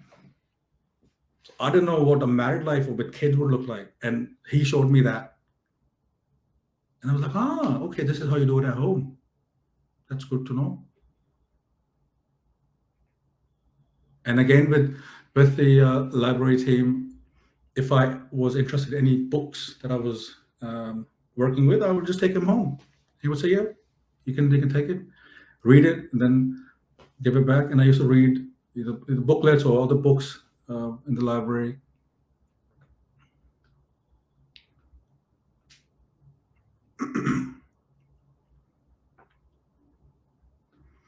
So by this time, I was spending a lot of time with the Jamaat, both in the masjid and also in the households, like Mirza Sahib's or Saqib Bhai's house. And I found nothing but love and affection for Allah, for his Rasul, sallallahu alaihi wasallam, and Hazrat Masih Maud, alayhi salatu wasalam. Uske baad, and after that, Khilafat Ahmadiyya. I found beyond these four, found nothing else. And there's nothing wrong in it. And living amongst the Ahmadis was I think probably the best thing that happened to me. That I was reading, I was watching Khalifa Rabi's question answer sessions, and then when I was spending time in the Jamaat, amongst the Jamaat people, I could see they're all connected. It wasn't like books are saying something, and Khalifa Rabi is saying something else, and the Ahmadis are doing something completely different. No, it was exactly the same. And Hazrat Masih Maud used to also tell some of the people who would come and visit him, and he would tell them, stay here with us for a few days in Qadian.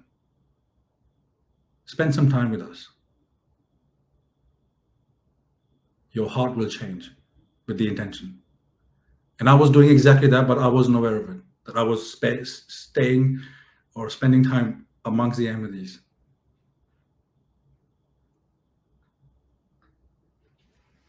Then one strange day, I woke up and I had this verse. I was reciting this verse, Iyyaka na'budu wa iyyaka nasta'in, which means, thee alone do we worship and thee alone do we implore for help. I don't, at the time, I had no idea what it was. I didn't know any Arabic, never spoken in my life, never. The only Arabic I knew was Wallah. A lot of people, it's a colloquial thing. And yeah, that's about it. Oh, Habibi, that's it. I didn't know about this verse. I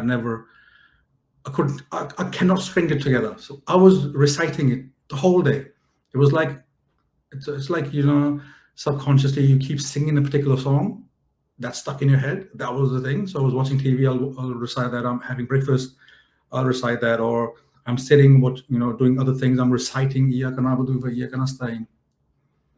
So I don't know what it meant, but I did know that I had heard this in the mosque, because when I used to go and watch the Maghrib and Isha prayer, and I was sitting in the back, I could hear Surah Fatiha being recited. So I knew it was Arabic. I knew it was something Arabic. I didn't know what it was. So I called Mirza. So I said, Mirza, I need to come and talk to you. He said, oh yeah, come. Let's go for a walk. So we went for a walk, and I asked him, what does this mean? Then he explained it to me. This is what it means. So I was taken aback that, oh wow, this is profound. It's very, very profound. So I take it as, Allah trying to communicate with me, saying, yeah, just seek and you shall be given. Like worship me and I will help.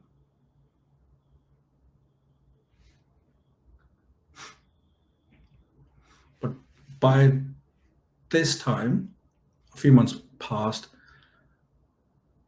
all my doubts were cleared pretty much, because I had watched Khalifa Rabi's videos multiple times, and he's dealt with the topics of Khatme and Nabuwat and the Dajjal, why the Messiah would come, his signs of coming, all of that, And I would also read, I've also seen a video of Tahirul Qadri, who is a prominent so-called scholar, and his video was about the timing of the Mahdi, and he talks about it in his video.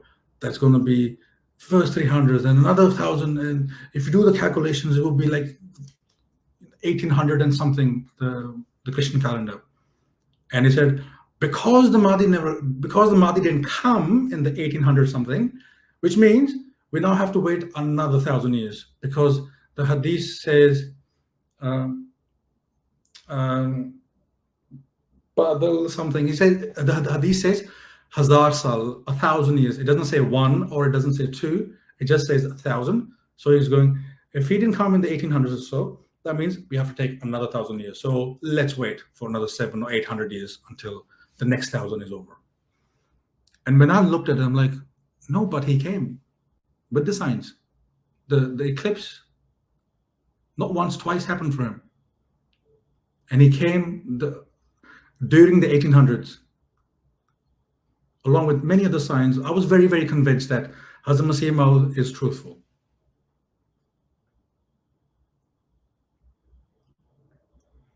But there was one thing which had to be dealt with. And this was the breaking of the cross in me. I also had a cross. Because ever since I was young, I was told that Jesus Christ was raised on the third day, alive with his body to the heavens. And this was taught to us in school or some other place, but I had picked it up. I was like, okay, that's why they have Easter. Oh, I understand. And that was it. So when I used to look at Jamaat's explanation, I read, Jesus in India and other videos online, it made sense. I agree, it made sense. But my heart was not satisfied.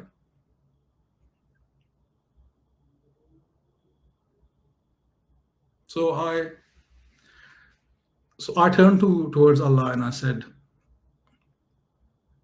Allah Ta'ala, I believe that Hazrat Mirza Ghulam Ahmad of Qadian Assalamu is truthful. No doubt in my heart. But I don't know whether Hazrat Isa is alive or is he dead.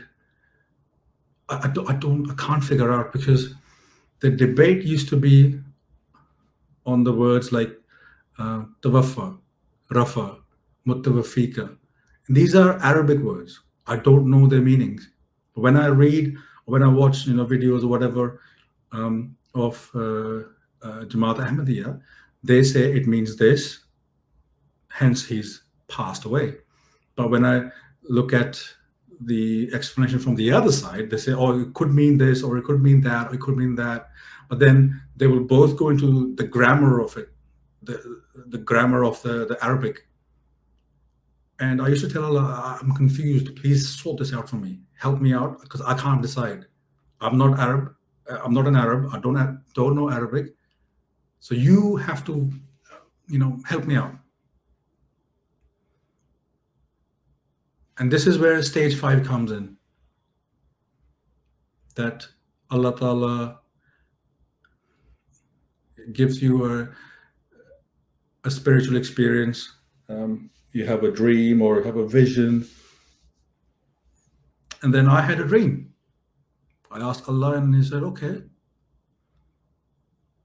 you're progressing, let's do it. So one night I had a dream, and in the dream I was in a boat. It's called a shikara, which is a typical long pointy boat that you see in present-day Kashmir. On the Dal Lake, you can see them today. So I was in that boat in a lake, and I had a single oar in my hand. It's like in Urdu you will call it a chapu.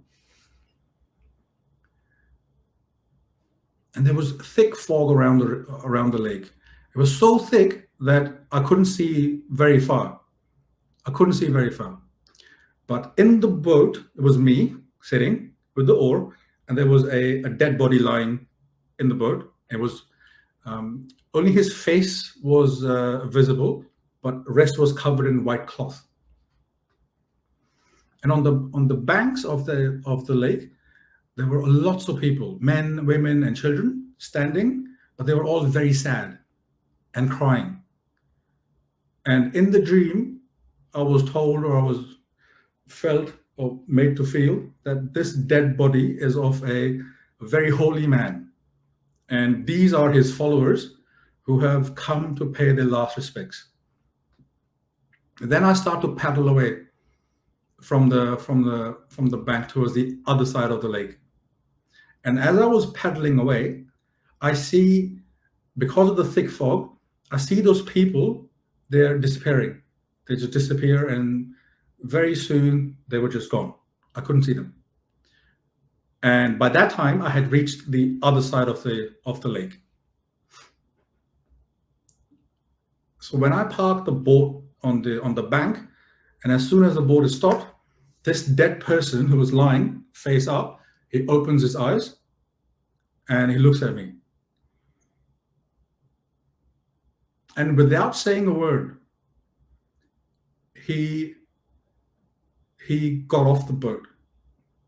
But as soon as he opened his eyes, I was looking at him like this, he's lying down, and he stands up, and I look like this, look at him like this.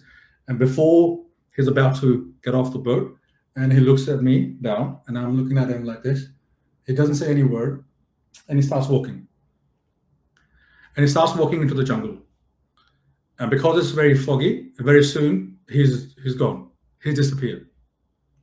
And at this point, I suddenly wake up from my dream. Okay? And imagine me sleeping like this. And when I wake up, I don't wake up normally. I wake up like this.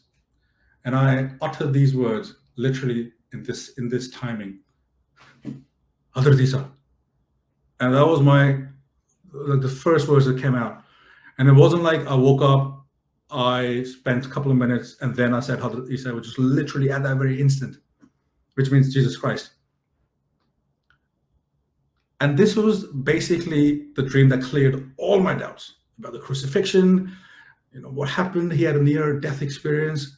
And my interpretation of the whole dream is that I see people standing alongside the lake that were shown to me. And they were also made to believe that the holy person in the boat was dead. They all believed he was dead. I believed he was dead.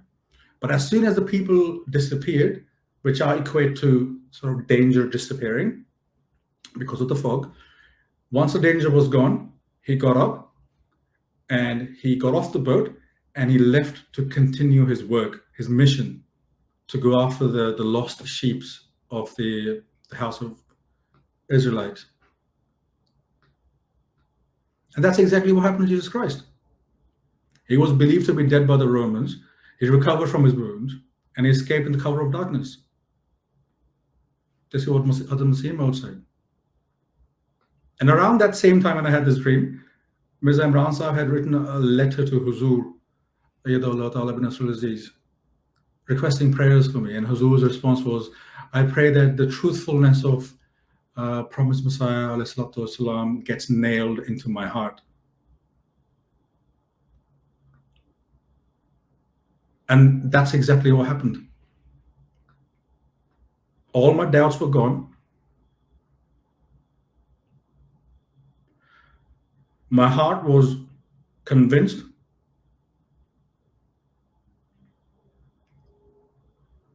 And now Allah Ta'ala has put the ball in my court, stage 6. So he's taking me through 1, 2, stage 3, 4. I read the books. Number 5, I've had the dream, which is the heart being convinced that this is all true. And then Allah says, your turn. Will you cross the line? What are you waiting for?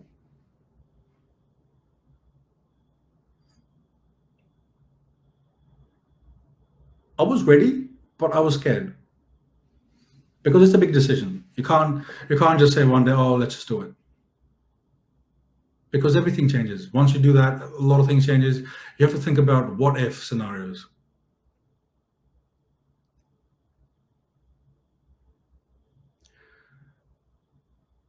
When you're at that junction, right? Where you know that Hazrat Masih Maud is here, the Jamaat is here, you are here. You have two options: either go that way or continue going that way. Okay. At that point, your emotions are high, your brain stops functioning, your heart doesn't make any sense, your feelings are numb, but you're there. You know what's right, but you're still scared, or you're still thinking. Because once you cross that line, only Allah knows what's going to happen with you. I was very, very fortunate. I faced nothing. I didn't face any objection. I didn't face any mukhalafat. But I have heard stories of people, like horrible stories of people, the families turning against them, killing them, beating them. Horrible stories. But when you're standing there, right, you have, sorry, when you're standing there, you have to make that decision. You know what's right, but you also know what can go wrong. Family, friends, this and that. But you're ready to say, you know what, come what may, I'm going to face the music. But that courage, it doesn't come like instantly. It doesn't happen like that.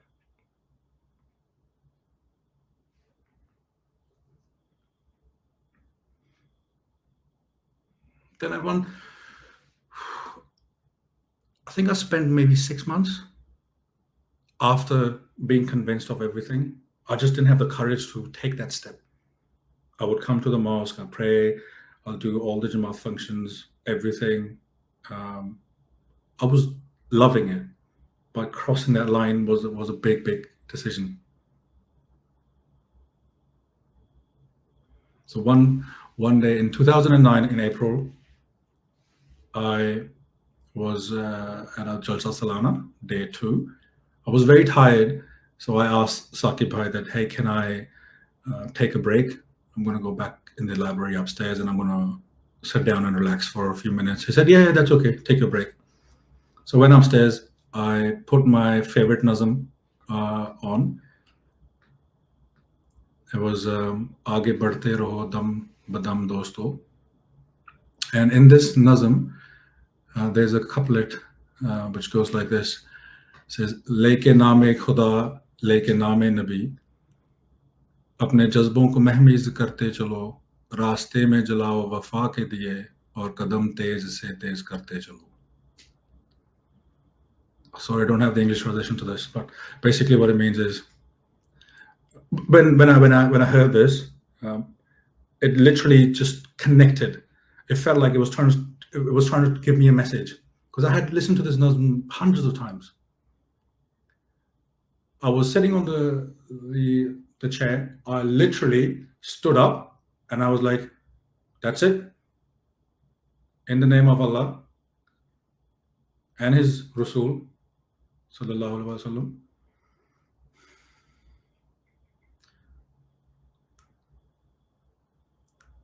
time has come to walk on this path. And when it says kadam tez se tez karte chalo, means start walking like briskly. Oh, anyway, start walking fast, a brisk pace. And I was like, that's it, this is it. I'm gonna take back today. I went downstairs, I went to Imran Sahib, I said, Imran Sahib, I want to do back today. And he said, okay, let me ask Amir Sahib. So he went, he came back, he said, Amir Sahib said, we'll do it tomorrow. I said, why tomorrow? Why can't we just do it today? He said, no, Amir Sahib said tomorrow. I'm like, okay, we can do it tomorrow. I went home. When I slept with the intention that I'm going to be a Muslim tomorrow.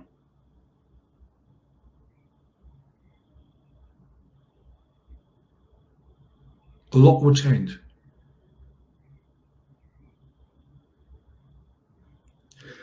For the better or the worse, I don't know. But at that time, right, when that happens, you're like, I don't care. If my If my family kicks me out, I don't care.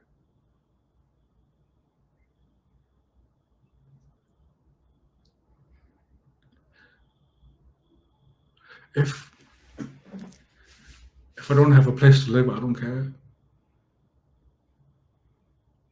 Because when you look at, like, when you read Islamic history, right, we have examples of the Sahaba, the amount of sacrifices they have made. This is nothing. But I was ready. I was like, it's okay, we'll see. If this is what I have to face, then I'll have to face it. But then I slept. I woke up in the morning. I remember I had a shower and everything. I was excited, nervous, but happy.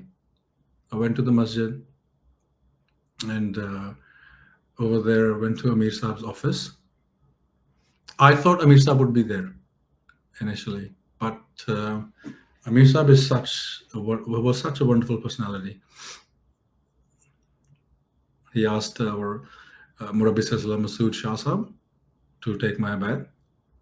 So in that room, it was Masood Shah Saab, myself, Mirza Imran Sahib, and there was a fourth person there. I do not remember his name, but I do remember his face very, very clearly. If I see him in the crowd, I will spot him. And he was there because you need witness. So he was the second witness. And so we did the bed. As I was reciting the kalama, I was crying. Mirza Imran Sahib was also emotional, and Masood Shah was also emotional. But that third person, he was also crying. So after I signed the bed form, I gave it to Masood Shah Sahib, I looked at him and he was crying because after that we were hugging each other, Mubarako and all that.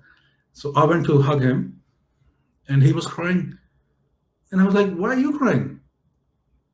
Like, you don't even know me, because I've only met him 3 or 4 times just in passing. I never even sat down and had a chat with him, but I'd seen him in the mosque. I was like, why are you crying? But he was crying because the connection that we have, all Ahmadis that we have, it's that connection that made him cry, because he saw that I saw God. I found, my calling.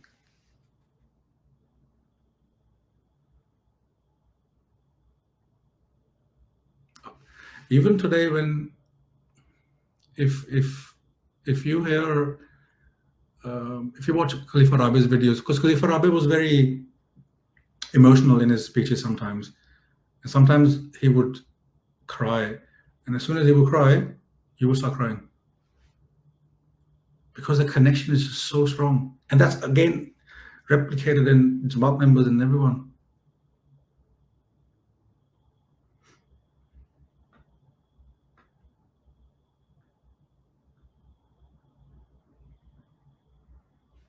And now that was stage 6, so I crossed the line. Allah asked me, will you cross it? And I said, okay, I will cross it. So I did. The next one is stage 7. This is where Allah is extremely happy. He throws a party for you and sets up a banquet. So you go to him and say, Allah, I want this. He goes, granted. So the day I took bed, that night or the very next night or the very next day, I started praying that I want to meet Huzur. I should say, Allah, I have no money, I have no means, but I want to meet Huzur. Please make it happen. At the time I used to work, but I had no money. I used to spend all my money. And also again, had no means to get to the UK. The second day, I got a call from Mirza Imran Sahib. He said, Huzur he'll be, I think he said there's a cricket team going to the UK to play Masroor International Cricket Tournament. And there's a team going from Australia as well. And I am giving your name to be part of the team. He didn't ask me if I wanted to be part of the team. He said, I am giving your name and I'm informing you that you're going. This was day 2. Second day, I was like, okay. I asked to call me Huzur, and this is happening out of the blue. I have no idea what's going on. And he said, come for the practice. So I went to practice sessions to do some bowling and batting and whatnot. And they had some trials. So I got selected. And yeah, there was a team going to the UK. But before that, I was like, Allah, I don't have any money.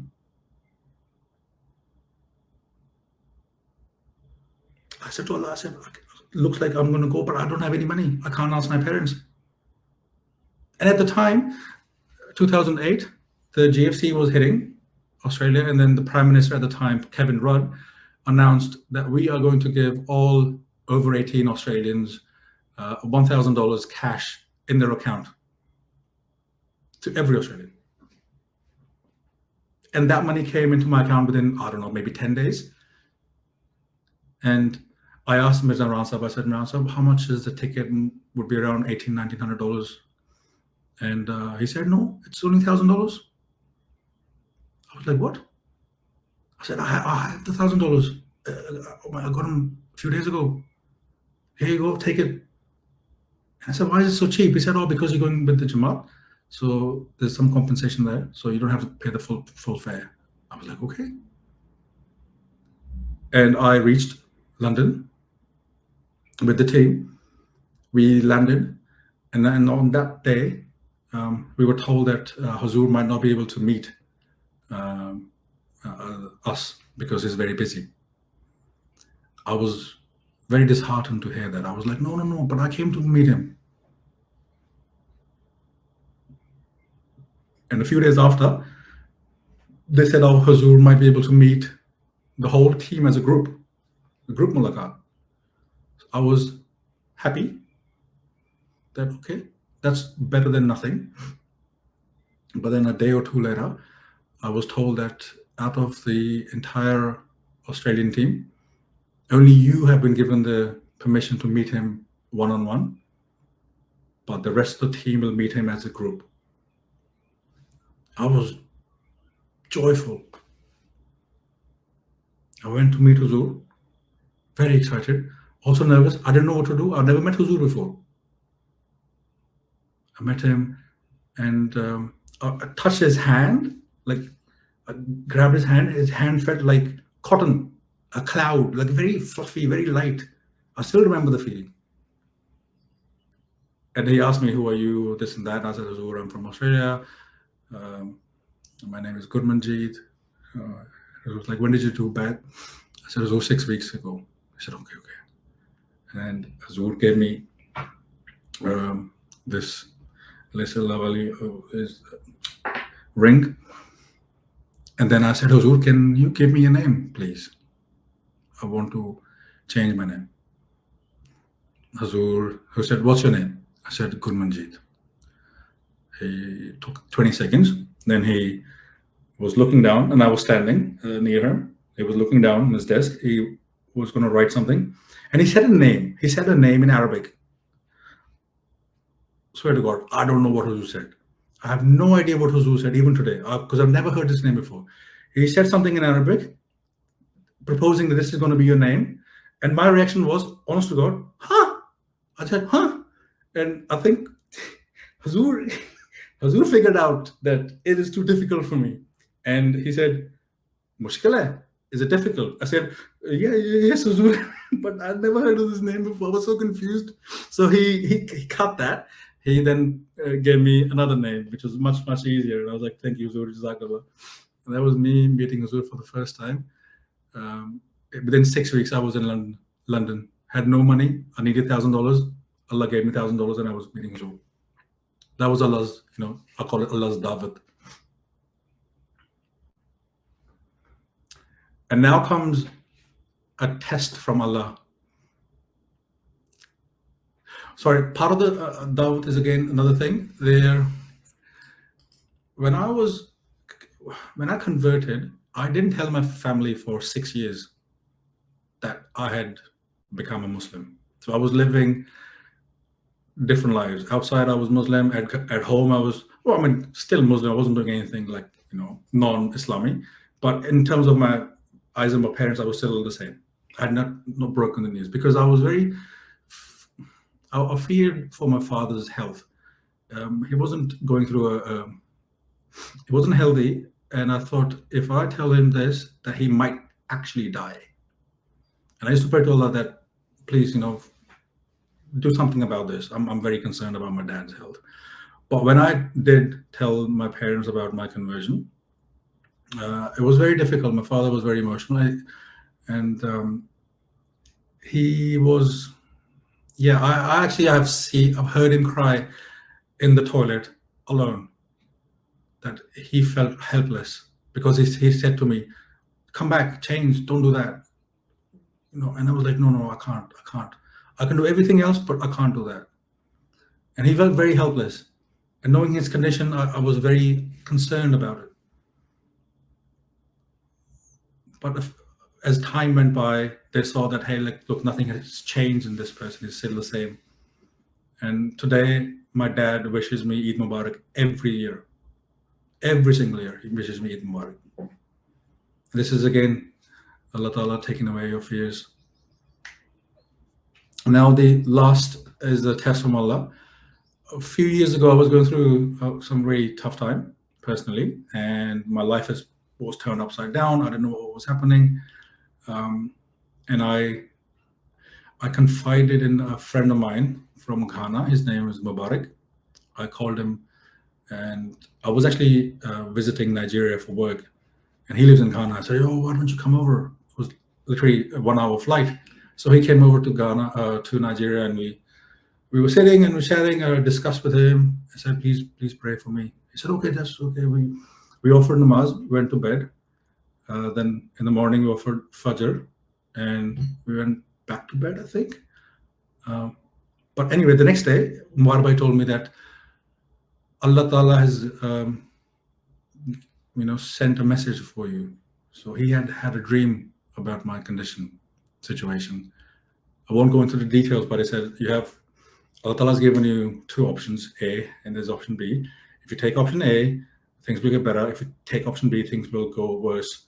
So I chose option B, and it went like Allah has said.